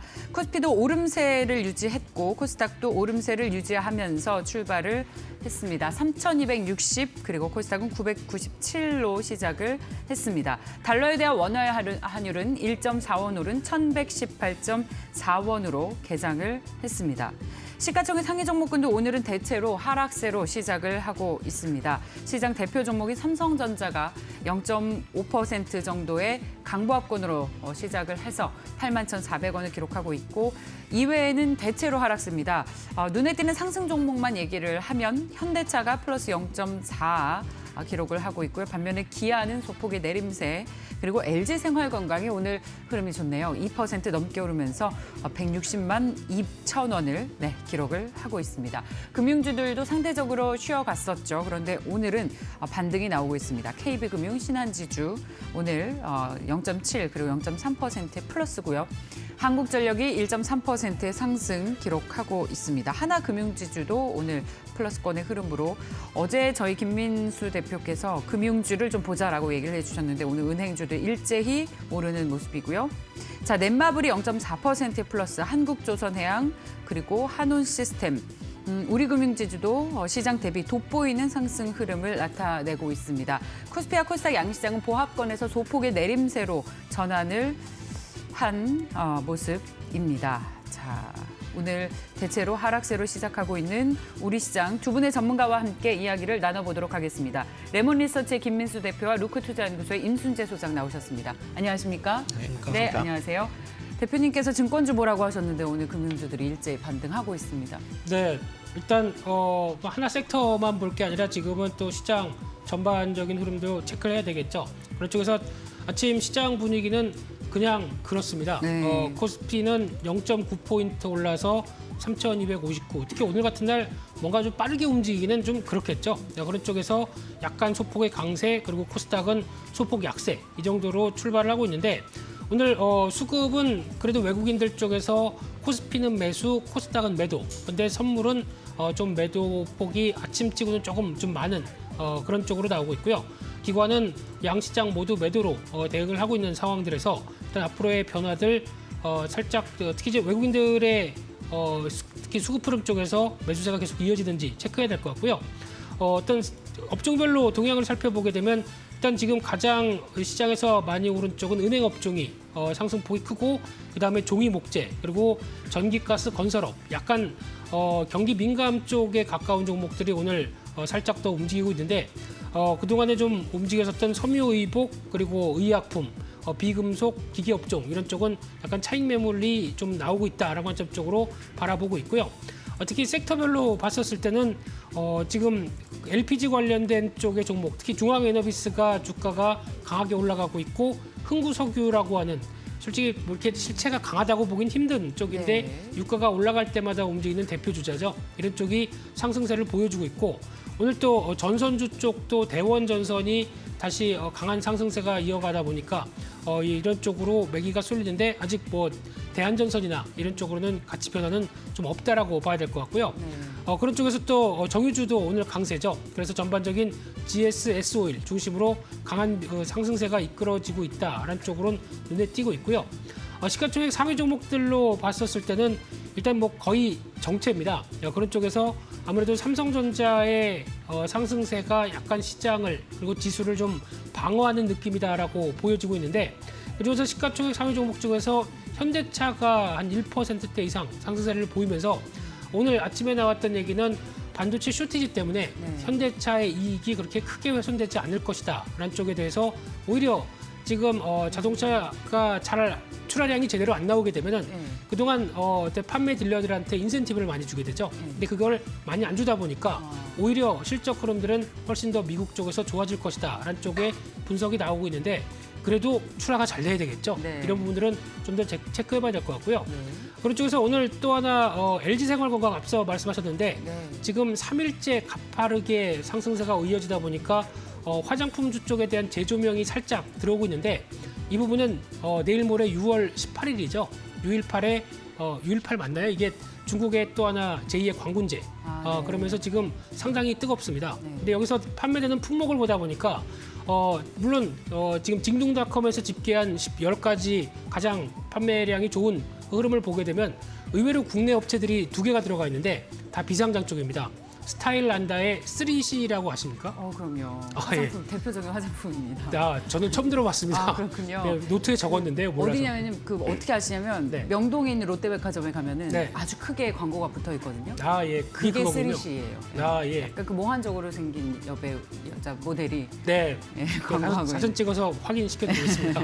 그리고 또 하나 10위권에 위치한 회사가 있는데 예. 아임미미라고 있더라고요. 어. 네, 이 회사가 컬러 키링이라고 하는 둘 다 약간 색조 쪽에 가깝죠. 네. 이런 쪽이 지금 중국에서 부각을 받는다라고 해서 영향을 끼치는데 아마 적어도 하루 이틀 정도는 이런 모멘텀들이 그래도 가세가 되지 않을까라고 하게 되면 색조 쪽이 괜찮죠. 그런 쪽에서 그래도 뭐 클리오 같은 경우도 하나 영향을 받지 않을까라는 생각은 살짝 들고 있고요. 네. 그밖에 또 오랜만에 한국전력이 주가가 또 27,000원대를 넘어서서 다시 직전 고점을 돌파하려고 하는 움직임인데 한국전력 관련해서는 이제 요금 인하를 제대로, 그러니까 지금까지 반영됐던 요금 인하를 이제 안 하겠다라는 쪽에서 약 한 2,000원 정도 요금 인상 얘기가 직간접적으로 나오다 보니까 주가에 대한 변화도 과거처럼 어떤 요금 정책에 대해서 압박을 받지는 않겠다라는 관점이다 보니까 관심 있게 좀 봐야 될 또 하나의 유틸리티 섹터라고 보여지고 있고요.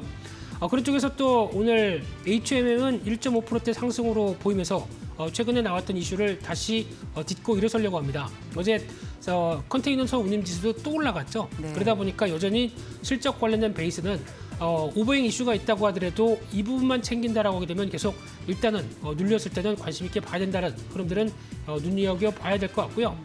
그밖에 또 오늘 은행주 쪽에서 흐름들 양호한데 우리금융지주가 제일 탄력이 좋은 것 같습니다. 한 3%대 이상 상승세를 보이면서 최근에 좀 조정받다가 한 번에 빠르게 움직이고 있는 모습들 눈길이 가고 있고요. 그만큼 금리 이슈 가지고 여러 가지 말이 많다고 하더라도 네. 한국은행은 하반기 금리 인상에 무게를 두는 만큼 그에 따른 국내 예대 마진의 변화는 하반기에 조금 더 개선될 것이다 라는 반응들이 지금 금융주 쪽에 대한 변화를 끌고 가고 있다고 봐야 될 것 같고요. 그밖에 마지막으로 또 코웨이 같은 경우도 또 오랜만에 눌림목에서 벗어나서 한 2%대 상승세를 보이면서 다시 8만 원대를 안착을 했는데 여전히 코웨이의 위상은 특히 지금 국내 내수 쪽뿐만 아니라 특히 동남아 쪽에서 여러 가지 변화를 이끌고 있는 상황이기 때문에 여기서 실적 보강이 이끌어진다라고 하게 되면 또 하나의 레벨업이 될 수 있는 요인이 될 수 있겠다라는 쪽에서 눈여겨보셔야 될 것 같습니다. 네. 자, HMM과 더불어서 해운주들도 동시에 오르고 있고 한국전력과 함께 한국가스공사도 2% 넘는 상승을 나타내고 있습니다. 그리고 효성 TNC도 오늘 2% 가까운 상승을 보이는 것이 눈에 띄고 오늘 한국전력, 한국가스공사, 대한전선 모두 일제히 상승하면서 시장을 방어하고 있습니다. 자, 그리고 임순재 소장께서는 오늘 어떤 종목에 주목하고 계십니까? 네, 뭐 아까 얘기 나왔더니 이제 유가 관련된 부분 조금 관심 있게 보셔야 되지 않을까 싶습니다. 뭐 계속 지금 어제 전일 같은 경우는 이제 72불에 끝났는데요. 계속 70불 이상에 지금 올라가 있는 그런 상황이다 보니까 관련주들이 쪽으로 조금 이제 매기가 들어오는 거 아닌가라는 생각이 들고요. 이렇게 이제 유가가 상승한다라고 하게 되면 이제 뭐 대표적으로 이제 정유주 쪽으로 이제 관심을 좀 많이 가지실 필요는 있는데요. 그 외에 지금 올라가 있는 종목으로 이제 그러니까 좀 작은 종목 중심으로 이제 석유를 판매하는 회사들이죠. 뭐 대표로 중앙에너비스 뭐 얘기하셨는데 뭐 중앙에너비스나 뭐 흥구석유 쪽으로도 이제 조금 뭐 매기가 더 들어온다라고 보시면 될 것 같고요.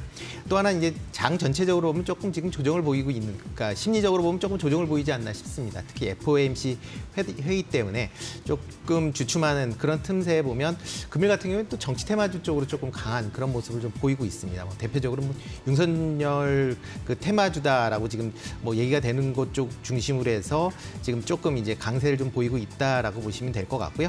뭐 대표적으로 뭐 지금 애니능률이나 뭐 위즈코프, 그다음에 뭐 서현, 덕성 뭐 이런 쪽으로 조금 강한 그런 모습을 보이고 있습니다.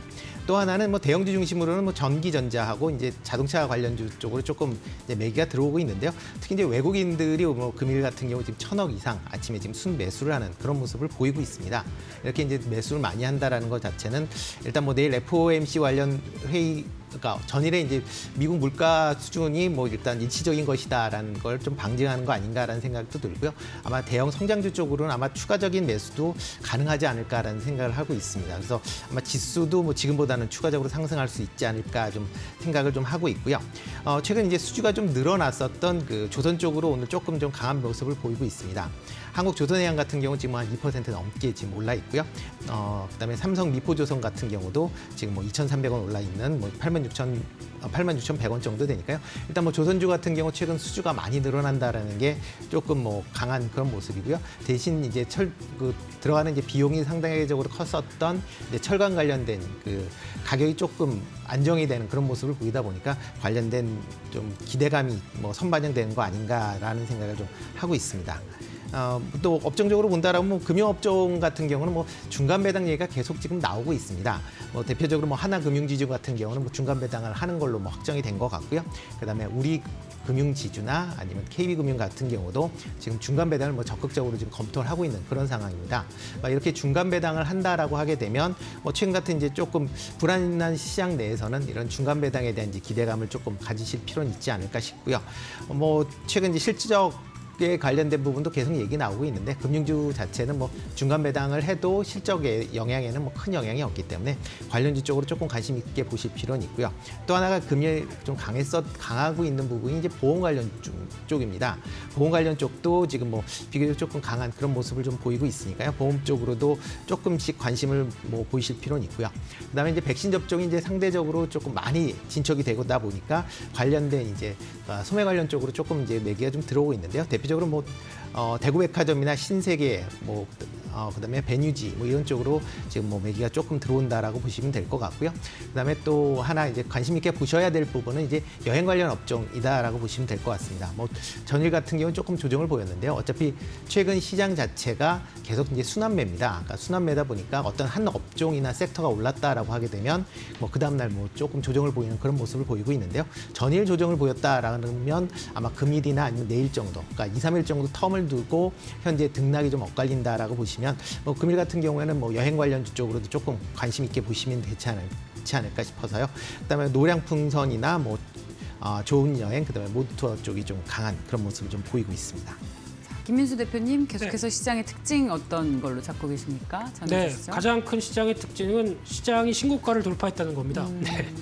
드디어 3,270선, 직전 고점이 3,266이죠. 네. 이 부분을 돌파했다는 데 의미를 두는데 네. 살짝 돌파하고 끝일지는 모르겠습니다만 네. 특히 오늘 지금 외국인들의 동향을 봤었을 때 선물을 매도를 줄이고 네. 선물을 매수를 늘린다는 얘기는 일단 시장 견인의 의도가 있지 않을까요? 네, 이런 쪽으로 봤었을 때 살짝 그래도 기분이 나쁘진 않다. 그래도 FOMC 전날인데 네. 이런 쪽으로 반응을 한다는 것은 눈여겨봐야 된다. 특히 내일 같은 경우 FOMC 이후에 나오는 변화가 달러와 약세로 자리 잡는다라고 하게 되면 훨씬 더 국내 시장엔 도움이 되지 않을까 생각을 하면서 바라보고 있는데요. 일단 종목적으로 봤었을 때 앞서 잠깐 말씀하셨던 시장에서 대구백화점 같은 경우가 지금 주가가 급등하고 있는 상황들인데 지금 정적 정지에 들어갔네요. VI가 발동돼서 16,000원대가 넘어가는데 솔직히 이해는 안 됩니다. 이 회사가 지금 7월 달에 대구백화점 동성로에 있죠. 네. 이게 문을 닫는다고 얘기를 하더라고요.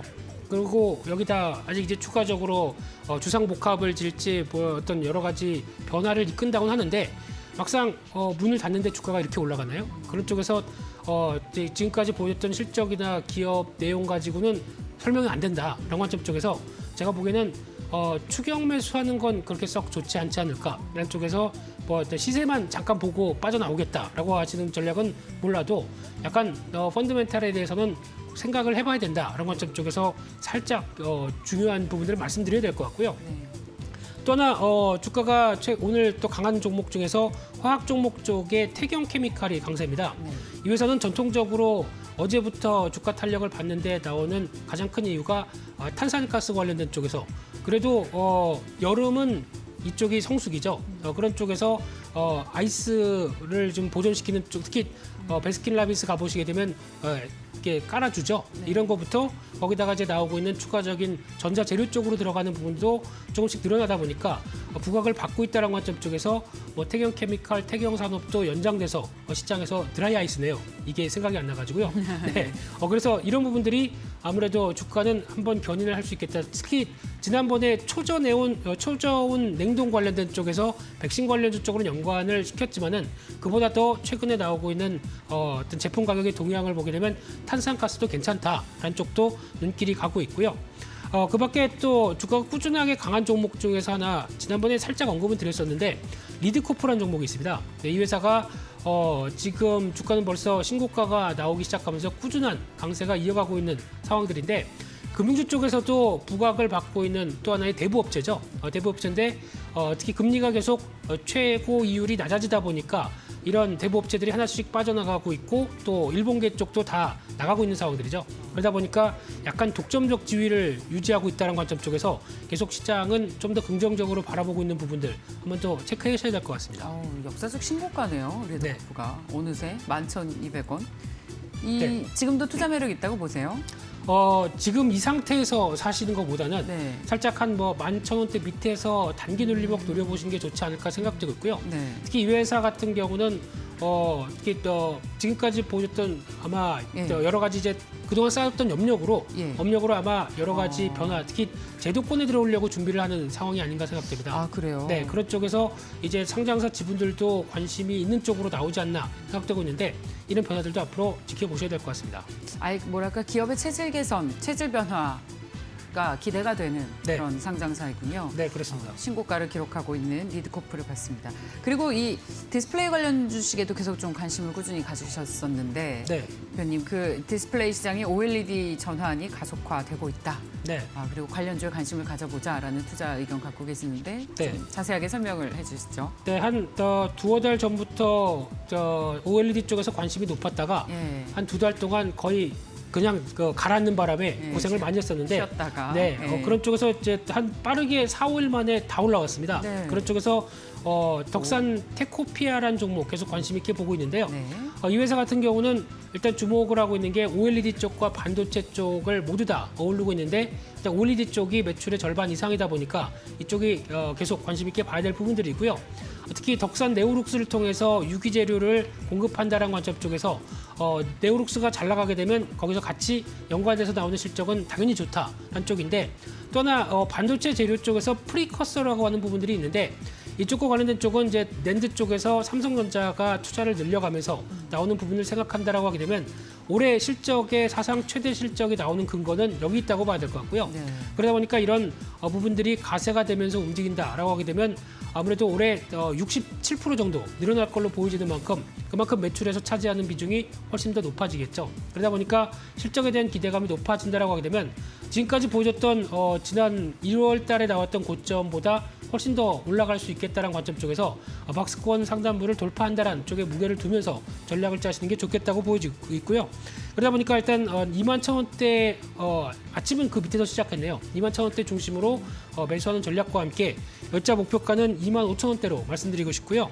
손절가는 19,000원대로 말씀드리겠습니다. 네, 감사합니다. 오늘의 공략주까지 함께 이야기를 해주셨습니다.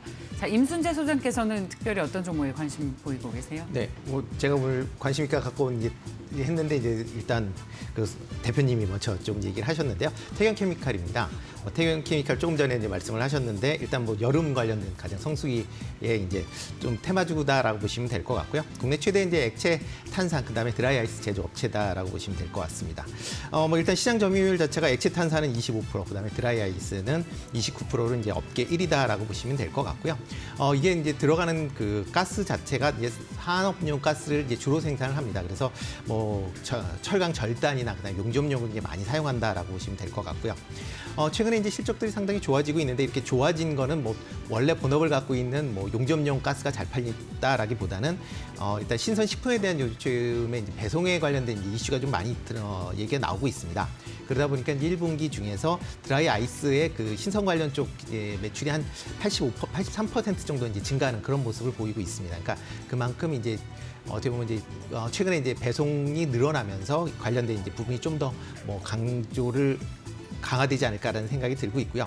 특히 여름이 들어가면서 이제 드라이 아이스에 대한 이제 수요가 더 늘어난다라고 보시면 될 것 같습니다. 그러다 보니까 관련된 특히 이제 신선 콜드체인 관련돼서 이제 계속 성장성을 감안을 한다라고 하게 되면 그거의 수혜는 충분히 받을 수 있을 거다라고 생각이 들고요. 또 하나가 이제 조금 전에 말씀드렸듯이 이제 주 매출처인 이제 산업용 가스가 아마 조금 사용량이 좀 증가하지 않을까라는 기대를 하고 있습니다. 그 대표적으로 그 전방 산업인 이제 조선 산업 자체가 최근에 이제 수주 양이 상당히 많아지고 있습니다. 이렇게 수주가 많아진다라고 하면 어차피 배를 만들려면 철반을 많이 가공을 해야 되니까요. 이런 가공할 때 산업용 가스는 더 많이 사용하지 않을까. 그렇기 때문에 여러 산업용 가스의 공급을 증가한다라고 하게 되면 조금 부진했었던 산업용 부분도 같이 좋아진다 하면 기존의 이제 드라이 아이스 부분과 그다음에 산업용이 같이 좋아지면 실적도 하반기 들어 좋지 않을까라는 생각이 들고요. 그렇기 때문에 이제 목표 주가는 오늘 조금 많이 오르긴 했는데 한 19,000원에서 2만 원대까지 충분히 가능하지 않을까라는 생각을 하고 있습니다. 그리고 추가적으로 더 탄력을 받는다라고 하면 2만 원 이상도 가지 않을까라는 생각을 좀 하고 있고요. 13,000원 이하에서 손절을 하시면 되지 않을까 싶습니다. 네, 레몬리서치 김민수 대표와 루크 투자연구소의 임순재 소장 함께했습니다. 고맙습니다. 감사합니다.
오늘의 리포트 시간입니다. 오늘도 5가지 리포트를 확인해 보도록 하겠습니다. 먼저 하나금융투자에서는 PSK를 분석했습니다.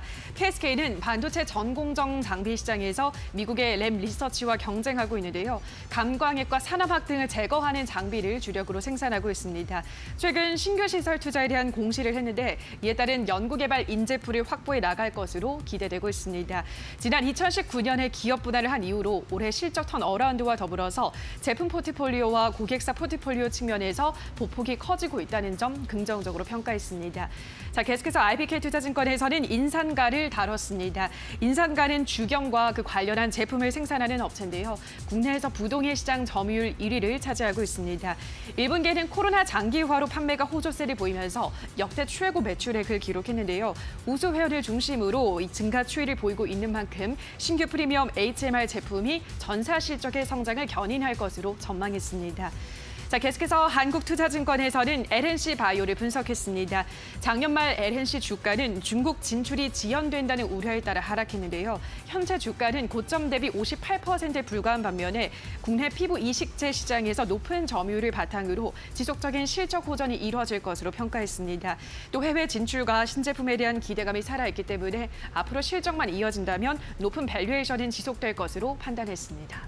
다음으로 유진투자증권에서는 호텔 신라에 대해서 분석했습니다. 면세점 매출액이 늘어나고 있고 호텔 레저 부문 역시나 점차 부진에서 벗어나고 있다는 점 긍정적이라고 평가를 하면서 목표 주가로는 12만 원을 제시했습니다. 마지막으로 미래에셋증권에서는 현대글로비스를 분석했습니다. 컨테이너 시황이 호조를 띠면서 고수익 컨테이너 물동량이 PCC선으로 이동하고 있고 하반기 자동차 수요 급증과 맞물려서 이익이 지속적으로 개선될 수 있다는 점 모멘텀으로 꼽았습니다. 목표 주가로는 24만 원을 제시했습니다. 자, 여기까지 오늘의 리포트를 살펴보셨습니다. 지금부터는 알파 공략주를 만나보도록 하겠습니다. 자, 오늘은 모두투자그룹의 현상철 팀장 연결합니다. 팀장님 안녕하십니까? 네, 안녕하세요. 현상철 주무관입니다. 네, 자, 오늘의 공략주는 어떤 종목 제시하실까요? 네, 오늘의 공략주 같은 경우에는 글로벌 SM이라는 종목을 가지고 왔고요. 지난 방송 때 1주차, 2주차 때 추천드렸던 대한금속이라든지 아니면 한창재지가 좀 시세가 많이 나온 부분이 있어서 간단하게 차트를 보여드리면서 리뷰 간단하게 설명드리고 빠르게 추가적인 상승 나올 수 있는 종목 소개해드릴 수 있도록 하겠습니다. 일단은 차트 보면서 설명드리겠습니다. 대한금속 같은 경우에는 1주차 6월 2일 날 이제 추천을 드린 다음에 목표가 1차 목표가인 6,000원 부근 한 25% 이상 수익이 나면서 목표가를 터치를 해줬다라고 보시면 될 것 같고 그 다음에 2차 목표가 상향해서 7,000원 부근 과거의 정고점 부근까지 7,000원 부근까지 목표가 그대로 설정해서 가져가시면 되는데 여기서 이 보존가는 5,500원으로 제시를 드리니 이 부분이 깨지면은 수익을 전량 챙기는 게 좋겠다라고 이제 설명을 드릴 수가 있을 것 같고요. 차트 보시면 5일선을 지속 유지해주고 있습니다. 이런 경우에는 단기적으로 데이 트레이딩도 가능한 점 참고해 주시면 좋을 것 같고 다음으로는 2주차 이제 지난 6월 9일이죠. 6월 9일 날에 추천드린 이제 한창제지라고 합니다. 한창제지 같은 경우에도 매수 이후에 지금 강하게 지금 시세가 크게 나왔습니다. 크게 나온 부분에 있어서 뭐 골판지 풍기 현상이다 아니면 펄프값 상승에 따라서 제지 관련주들이 좋은 흐름을 보여주고 있지만 이 종목 같은 경우에는 정치 테마 프리미엄이 붙어서 또 강하게 시세를 좀 보여주고 있다라고 보시면 될 것 같고요. 지난번에 이제 목표가는 3,000원 부근 제시를 해드렸기 때문에 3,000원 부근에서 절반 정도는 수익처를 해주시는 게 좋다. 그 다음에 목표가는 추가적으로 3,300원까지 목표가 상향해서 대응하시면 좋을 것 같습니다. 그리고 이 보조가 같은 경우에는 2,700원. 이 2,700원 부근으로 잡아두시고 대응을 하시는 게 좋을 것 같다라고 이제 설명을 드릴 수가 있고 과거에 이제 이렇게 두 종목만큼 좀 강하게 상승을 보여줄 수 있는 종목을 가져왔습니다. 글로벌 SM이라는 종목이고 이 종목 같은 경우에는 국내 상장된 중국 기업으로 K만 제도에 이제 설립된 지주회사다라고 보시면 될 것 같고요. 주로 이제 소형 정밀 제품, 초정밀 나사를 생산해서 판매를 하고 있다라고 보시면 될 것 같습니다. 또한 이제 미래 산업의 이제 전기, 수소 자동차 경량화 연구 개발을 진행을 하고 있으며 친환경차 이슈에 따라서 좀 시세를 많이 보여줬던 종목이다라고 보시면 될 것 같아요. 그리고 이 종목 같은 경우에는 1분기 실적이 이제 사상 분기 최대 실적이 나왔습니다. 그래서 지난 전년 동기 대비해서 영업이익 같은 경우에도 274%나 크게 증가를 하였고 순이익 같은 경우에도 204% 정도 증가를 하면서 앞으로의 실적이 지속적으로 이제 모멘텀이 유효하다라고 설명을 드릴 수가 있겠습니다. 실적 성장 배경으로는 이제 전기차 배터리형 이제 패스너 이외에 이제 전자라든지 자동차, 자전거 등 다양한 영역에서 패스너 공급이 이제 앞으로 지속적으로 증가를 하게 됨에 따라서 이제 실적이 꾸준하게 상승을 보여줄 수가 있겠다라고 이제 설명을 드릴 수가 있을 것 같고요. 마지막으로는 이 종목도 정치 테마 프리미엄이 붙어서 강한 급등을 보여준 기업으로 대선 레이스에서도 추가적인 수혜가 충분히 가능하다라고 이제 설명을 드릴 수가 있겠습니다. 시간이 촉박한 이유로 이제 차트 보면서 간단하게 빠르게 목표가, 손절가 설정해 드릴 수 있도록 하겠습니다. 자, 보시면은 목표가 같은 경우에는 지금 이제 1,500원 부근까지로 이제 설정을 해드렸고요. 이제 손절가 같은 경우는 1,050원 부근 설정해 드렸습니다. 이 종목 같은 경우는 강하게 시세를 보여준 다음에 일정 부분에서 지지 라인을 계속 지켜주는 라인이 있어서 살짝 더 밑에서 1,050원 그리고 목표가 1,500원 대응하시면 수익 보실 수 있는 종목이다라고 이제 설명드릴 수 있겠습니다. 네, 오늘의 공약주 글로벌 SM 확인하셨습니다. 오늘도 좋은 말씀 해주셨습니다. 팀장님 고맙습니다. 네, 감사합니다.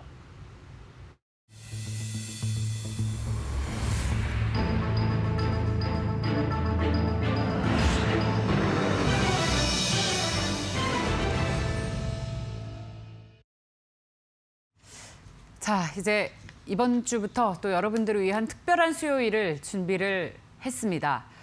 오늘 밤 전 세계는 미국에 또 집중을 할 겁니다. 아주 중요한 FOMC 회의가 예정돼 있죠. 그리고 FOMC 이후에 우리 시장은 어떻게 될지, 시장 변수는 어떻게 될지 미리 예상한다면 오늘 시장 전략을 더 현명하게 세우실 수 있을 겁니다. 최현기의 이코노미 코멘트, 케이프 투자증권의 최현기 이코노미스트 연결합니다. 안녕하세요, 연구원님. 예, 안녕하세요. 네, 반갑습니다. 자, 연구원님 굉장히 오랜만이세요. 저 기억하십니까, 혹시? 예, 지금 목소리만 듣고 기억하시. 예. 10년 전에 저와 여러 번 인터뷰를 하셨습니다. 네, 앞으로도 예. 잘 부탁드릴게요. 예, 잘 부탁드리겠습니다. 네. 자, 오늘 밤 미국의 FOMC 회의를 앞두고 시장은 좀 관망 심리가 좀 있는 것 같은데요. 어떨까요? 오늘 FOMC 회의에서 전 세계 시장을 움직일 만한 어떤 새로운 뉴스나 재료가 나오겠습니까? 일단은 좀 최근에 좀 미국 증시 흐름을 좀 살펴볼 필요가 있겠는데요. 말씀하신 대로 이제 6월 FOMC 회의에 대한 좀 경계 심리가 좀 시장의 좀 방향성을 잡아나가는데 좀 어려움을 겪게 만드는 요인으로 작용을 하고 있고요.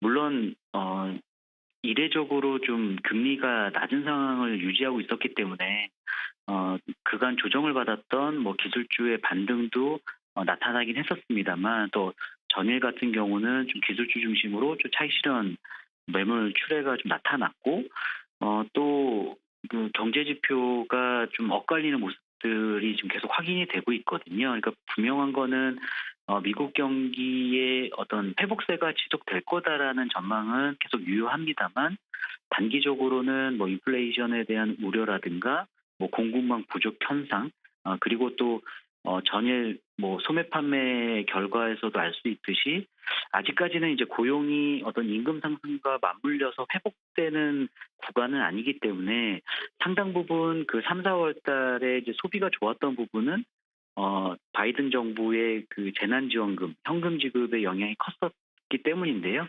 이제 그런 부분들이 이제 소진되다 보니까 이제 소매 판매도 좀 전월비보다는 예상보다 감소폭이 컸고, 산업 생산은 상대적으로 좀 좋은 모습들이 나타나고 있지만 또 최근에 이제 좋았던 주택 지표는 다시 좀 꺾이는 모습. 물론 이제 그 건자재 가격에 대한 영향, 또 주택 가격의 영향이 좀 컸던 것으로 보여지고 있습니다. 그래서 전일 미국 증시가 뭐 기술주뿐만 아니라 경기 민감 업종 이런 전반적인 어떤 업종의 상승 모멘텀이 좀 둔화되고 있다는 것이 확인이 되고 있고요.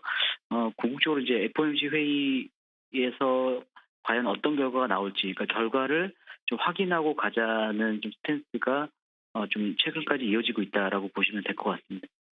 오늘 밤 이후에 그렇다면 좀 미국 결과 보고 방향성이 나왔으면 좋겠는데 오늘 우리 시장은 장중에 5개월 만에 3,270선 돌파하고 횡보를 하고 있습니다. 지금은 발빠른 순환매고 또 개별 장세이기 때문에 흔히들 주도주가 부재한 상황이다라고 평가를 하는데 그런 만큼 또 FOMC 회의를 보고 가자라는 좀 눈치 보기도 있는 것 같고요. 이럴 때 전략은 어떻게 세우면 좋을지 이코노미스트 측면에서 조언을 마지막으로 좀 해주시죠.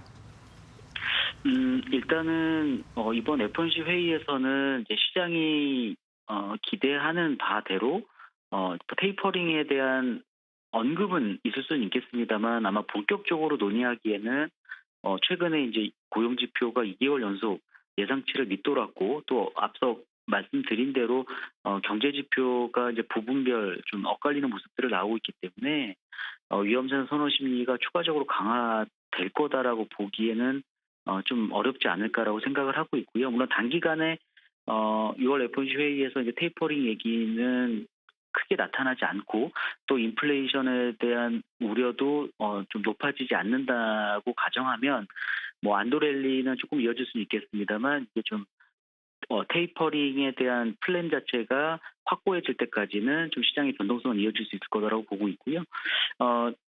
최근에 이제 말씀하신 대로 주도주가 없는 상황, 그러니까 결국에는 이제 외국인의 순매수세가 기조적으로 이어져야 되는데 지금 그런 모습들이 확인되지 않고 있기 때문에 이전에 이제 뭐 인플레이션, 뭐 기대 인플레이션이 높았던 구간에서 이제 시클리컬 업종이 좋았다가 이제 최근에 원유를 제외한 나머지 그 원자재 가격들이 조정을 받으면서 시클리컬 업종이 좀 주도주로 다시 나서기는 좀 어려운 상황인 것 같고 기술주 중심도 좀 아직은 좀 어려운 상황이라고 놓고 본다면 좀 종목별 장세를 염두한 대응 전략이 필요할 거라고 보고 있고 전일 이제 유가가 배럴당 WTI 기준으로 72달러 선까지 올라가면서 에너지 업종이 좋았는데 국내 증시에도 이제 에너지 업종 그리고 어쨌든 미국 쪽에서 뭐 뉴욕이라든가 캘리포니아 어떤 그 백신 접종률이 크게 올라가면서 경제 활동 정상화가 빠르게 이루어지고 있기 때문에 여전히 좀 리오프닝 그 모멘텀을 가지고 있는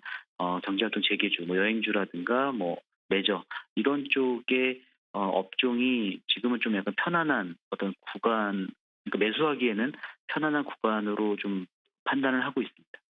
네, 알겠습니다. 자, 이코노미스트님 말씀 잘 들었습니다. 앞으로도 이렇게 현명한 전략을 함께 세워주십시오. 고맙습니다. 예, 감사합니다. 자, 다음은 저희가 아주 야심차게 준비한 코너입니다. 투자자 여러분들께서는 왜 장중에 방송을 볼까 고민을 하다가 게시판을 봤어요. 그리고 온라인 채팅창에서 여러분들께서 가장 많이 얘기를 하시는 것이 두산중공업 지금 팔까요? HMM 지금 같이 올라타도 될까요? 이런 논의를 서로 하고 계시더라고요. 매매는 굉장히 외롭고 고독한 싸움이죠. 그런데 결정은 나 스스로 해야 하기 때문에 더욱 어려운 것 같습니다. 어느 누구 하나 기댈 곳이 없는 그런 시장에서 주식시장 장중의 매매 전략, 가격 전략을 어떻게 세우면 좋을지 저희가 의지할 수 있는 한 분을 모시고 앞으로 2주에 한 번씩 수요일 날 잃지 않는 매매 전략을 함께 세워보려고 합니다. 자, 유한타증권 부천지점의 박현상 차장과 함께 박현상의 잃지 않는 매매 전략 시간을 마련했습니다. 차장님 안녕하세요. 안녕하세요. 네. 장중에 많이 바쁘실 텐데 감사합니다. 네, 반갑습니다. 오늘 예, 어떠세요? 지금 이 시간에 어떤 매매를 가장 많이 하고 계셨습니까? 지금 지수가 신고가가 났고요. 예. 지금 1월 11일 날에 3,266포인트 신고가였고 지금 현재 3,271포인트거든요. 그럼 지금 역사를 걷고 있는 중인데 막상 매매를 타진하기가 조금 어려운 상황이긴 해요. 왜냐하면 종목들 자체가 신고가 난 종목들은 들어가기가 무섭고요. 또 많이 빠져있는 종목들은 또 언제 오를까 답답한 상황이고요. 그리고 기존에 있는 종목들 같은 경우가 움직이지 않는 상황이기 때문에 이럴 때에서 전략을 좀 잘 세워야 된다라고 말씀을 드릴 수 있겠고요. 일단 종목이라든지 특징 섹터별로 좀 말씀을 오늘은 드려보도록 하겠습니다. 예. 지수는 최고가인데 우리 체감은 최고가는 아닌 것 같습니다. 예, 대부분 분들이 다 그렇게 말씀을 많이 하시고요. 예. 이게 솔직히 이제 뉴스상으로 봤을 때는 이제 신고가가 나서 역사적으로 이제 우리가 어떤 식으로 쓰고 있다 뭐 이런 식으로 얘기를 할 텐데 막상 종목들별로 추이를 봤을 때는 그렇지 않은 경우가 굉장히 많습니다. 그래서 지금 오늘부터 좀 말씀을 좀 드릴 텐데요. 카카오부터 조금 말씀을 드릴게요. 예. 우리가 카카오를 좀 얘기를 할 때 일단 신고가가 쓰고 있는 중이고 오늘도 현재 0.6% 좀 상승하고 있는데요. 최근 어제랑 그제 수급 발표 보시면은 외국인 기관이 땡긴 게 아니고 개인 수급으로 땡겼거든요. 이게 보면은 우리 투자자분들께서 이게 못 참고 이제 사게 되는 거죠. 그래서 실질적으로 지금 이격이 굉장히 많이 벌어져 있는 상황 속에서도 지금 매매에 들어가게 되는 거고요. 이럴 때 같은 경우가 이격이 벌어진 상태에서는 그냥 손절가를 짧게 잡고 들어가셔야 돼요. 물론 굉장히 좋은 주식입니다. 컨텐츠 쪽이 최근에 부각이 되면서 해외 진출이 6월부터 가시화가 되고 있는 상황이고 K-팝이라든지 드라마는 직접 제작하고 있다. 그리고 오늘 실질적으로 증권사에서도 목표가 상향 레포트가 나왔던 상황이고요. 근데 매우 좋은 상황이긴 함에도 불구하고 여기서 만약에 옆으로 한 달 동안 횡보를 해버리거나 지금 상황에 조금 밀려버리면은 거의 우리 투자자분들이 지금 마지막 남은 현금을 가지고 매매를 들어가셨는데 굉장히 어려웠던 상황이 나올 수 있고요. 이럴 때 같은 경우는 아시다시피 자회사 상장 이슈들이 지금 하반기에 예정돼 있거든요. 카카오뱅크라든지 카카오페이 같은 상장 이슈를 보면서 매매 타진하는 것들 일종의 매매 팁이라고 말씀을 좀 드릴 수 있겠고요. 오늘 좀 두 번째 나온 그 레포트 목표가 상향 중에서 호텔신라가 좀 나왔거든요. 호텔신라 같은 경우가 2분기 영업이익이 흑자 전환이 전망이 된다. 아마도 이제 좀 전에도 이코노미스트 분들께서 말씀하셨는데 지금 기관들이라든지 메이저들의 생각은 2분기 리오프닝 관련해서 그쪽 섹터 같은 경우는 어닝 서프라이즈 확률이 매우 높다라는 부분입니다. 호텔신라도 같은 경우라 보시면 될 것 같고요. 2분기가 406억 정도 흑자 전환된 상황이고 지금 오늘은 한 100원 정도 밀리고 있는 상황인데 자리 자체는 크게 부담이 없는 상황이거든요. 근데 내용이 면세점 부분이 매출이 생각보다 좋아진다. 다 알고 있었던 내용이고 호텔 레저 부분 역시 회복세를 빨리 보이고 있다. 컨센서스를 크게 상회할 수 있다. 이런 부분이 나오면서 일단 제가 항상 드리는 말씀 같은 경우는 내가 어떤 걸 매매하더라도 내가 버틸 수 있고 부담스럽지 않은 자리에서 매수를 들어가야 된다는 부분으로 항상 말씀을 드릴 수 있겠습니다.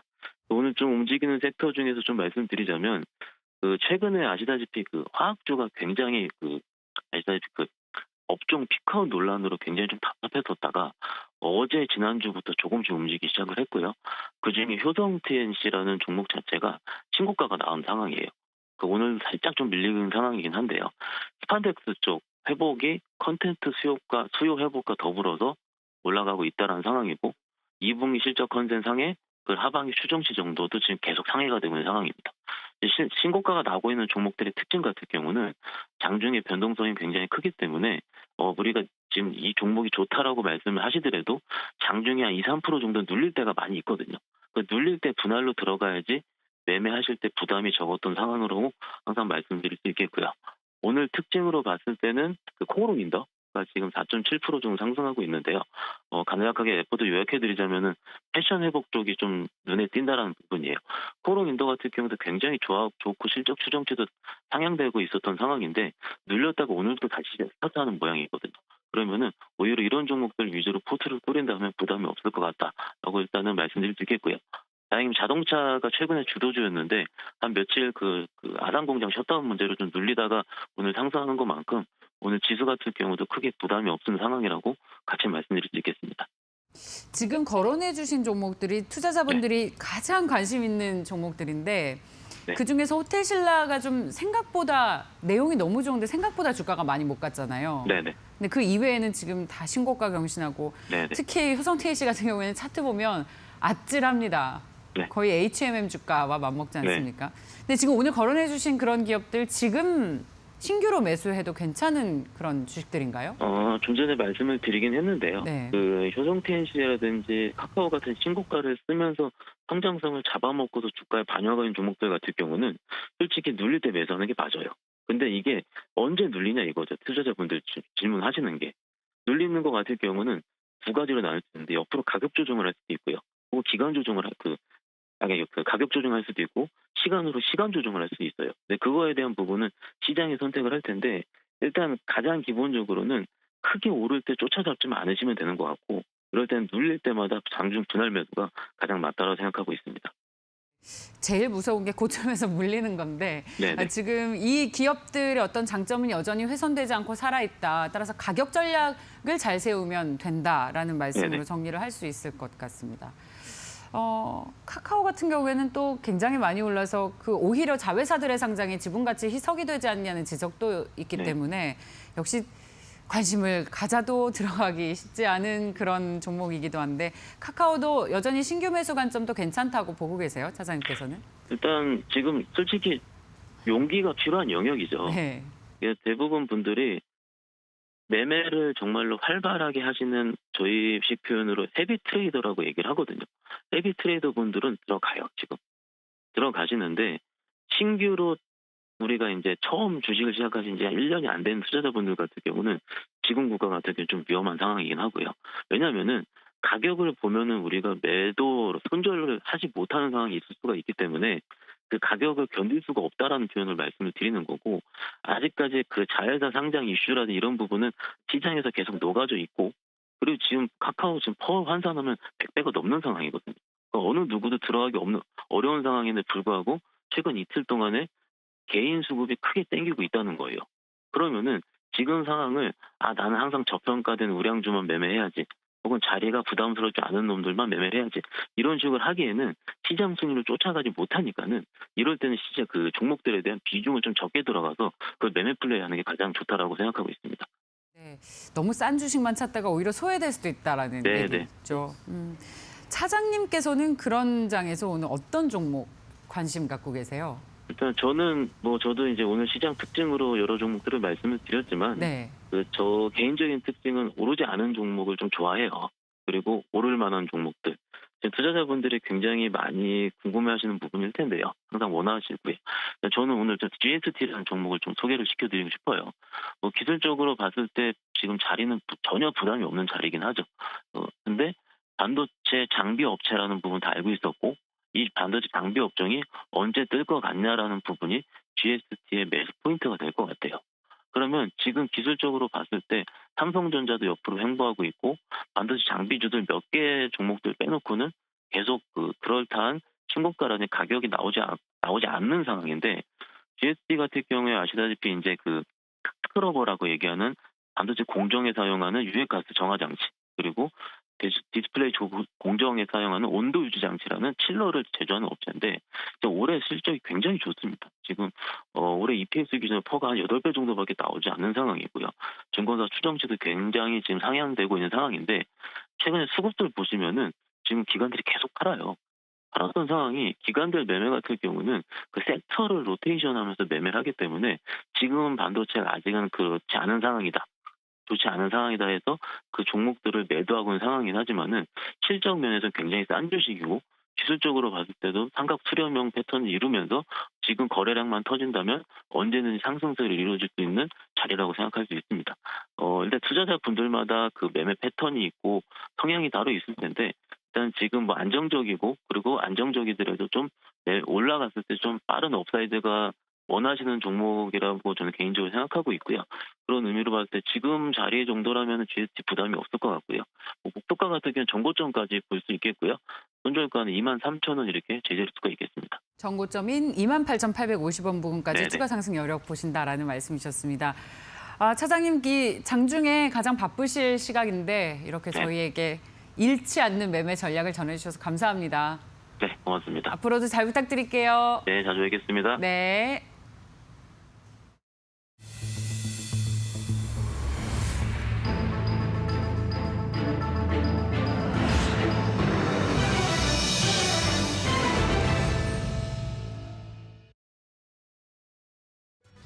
네, FOMC 정례회의 결과를 앞두고 뉴욕 증시는 숨고르게 하는 모습을 보였습니다. 하지만 우리 시장은 어느 정도 면역이 되어 있는 것 같은데요. 코스피 5개월 만에 장중 최고치를 다시 한번 터치했습니다. 장중 최고치 3,276선까지 나왔고요. 이 시세를 유지하면 3거래일 연속으로 종가 기준 최고치를 경신을 하게 됩니다. 조금 더 주의 깊게 보시기 바라겠고요. 코스닥도 장중에 1,000선 돌파 나왔습니다. 코스피 0.4% 오르면서 3,274선 지나가고요. 코스닥은 0.2% 오르면서 1,000포인트를 지나가고 있습니다. 그럼 오늘 장수급 확인해 보겠습니다. 네, 외국인과 기관은 어느 정도 뚜렷합니다. 기관은 3거래일째 물량을 파는 모습인데요. 어제 강하게 시장을 견인했던 개인은 오늘 다소 밋밋한 모습을 보여주고 있습니다. 외국인은 1,100억 원의 매수 우위고요. 기관과 개인은 현재 매도하는 흐름이 포착되고 있습니다. 그럼 코스닥 보도록 하겠습니다. 네, 반면 코스닥은 어제와 같은 기조가 유지가 되고 있습니다. 다만 물량이 많지 않아서 얼마든지 포지션 변경이 나올 수 있다는 점 체크하시면 되겠는데요. 현재 개인만 392억 원의 매수 우위가 4거래일째 집계되고 있습니다. 그럼 오늘 장 특징주 확인해 보시죠. 네, 국제유가 다시 한번 상승을 했습니다. 하반기 경기 회복에 대한 기대감, 그리고 미국의 원유 재고가 4주 연속으로 줄어든다는 소식, 그리고 이란과 미국의 핵 협상 타결이 쉽지 않을 것이라는 전망이 유가 상승의 원인이라고 보시면 되겠습니다. 2018년 10월 이후로 20년 만에 최고치를 기록했다고 하는데요. 이에 따라 관련주들 오늘장에서 시세를 분출하고 있습니다. 전반적으로 외국인의 매수세가 들어오는 가운데 중앙에너비스 장중 13% 급등하는 모습 보였습니다. 현재 7% 오르면서 21,550원을 지나가고 있고요. SOL 오늘 신고가 나왔습니다. 109,500원이 오늘의 신고가를 할 수 있겠는데요. 바로 외국인의 차익 매물 쏟아지면서 현재는 보합권까지 내려왔습니다. 106,000원을 지나가고 있습니다. 그럼 그 다음 테마 보도록 하겠습니다. 네, 역대 최고 펄프가의 제지주 다시 한번 날았습니다. 지난 5월 기준으로 펄프의 가격은 톤당 925달러를 기록하면서 역대 최고치를 갈아치웠는데요. 네, 이에 따라 오늘 관련주들 신고가를 기록한 종목들도 있습니다. 한창제지 무림페이퍼가 주인공이라고 할 수 있겠는데요. 특히 한창제지는 정치 관련 모멘텀이 조금 더 크다 이렇게 주의하시면 좋을 것 같습니다. 현재 1.2% 오르면서 2,930원을 지나가는 모습이 포착되고 있습니다. 네, 지금까지 시장 상황 전해드렸고요. 캐스터 박혜미였습니다.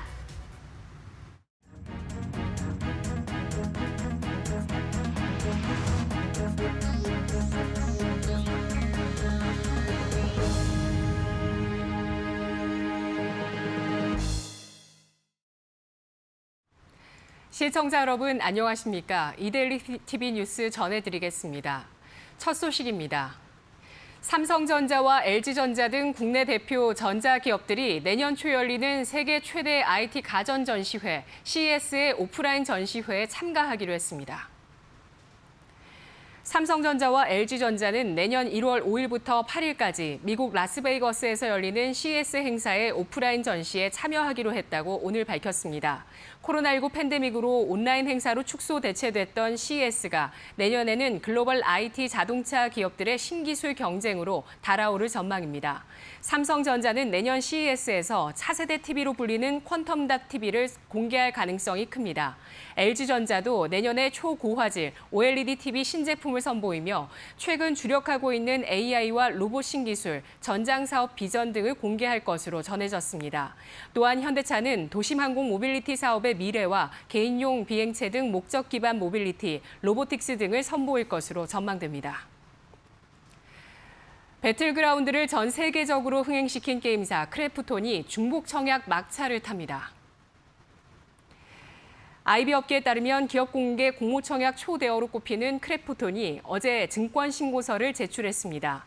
크래프톤이 마지막 중복 청약 대여가 되면 SKIT가 세운 청약 증거금 기록 돌파가 가능할 것으로 예상되고 있습니다.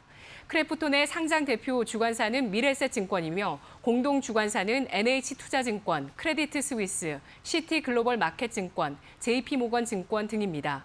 증권가에서는 크래프톤의 예상 시가총액을 25조에서 30조 원으로 전망하고 있으며 실제 공모가가 얼마에 책정될지 관심이 쏠리고 있습니다.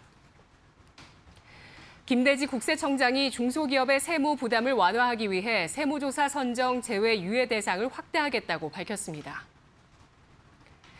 김 청장은 어제 서울 여의도 중기중앙회에서 열린 중소기업인 간담회에서 중소기업의 지속 가능한 성장을 위해 세정 역량을 집중해 적극적으로 지원하겠다고 강조했습니다.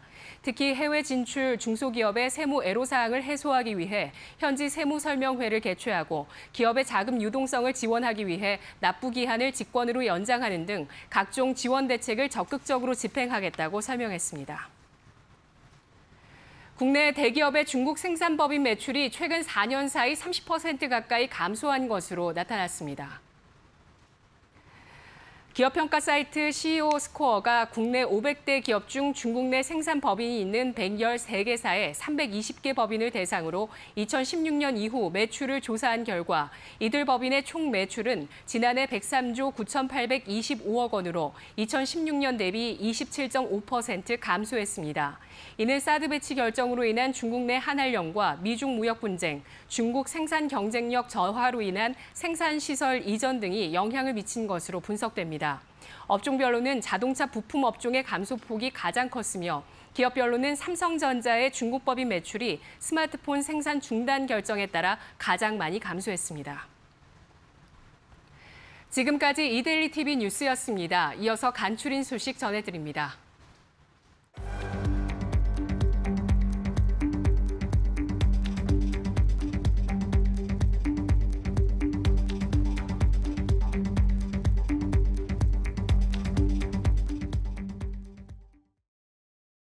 네, 오늘도 마지막까지 현명하게 시장 대응하시기 바랍니다. 내일 이 시간에도 좋은 전략을 가지고 다시 오겠습니다. 고맙습니다.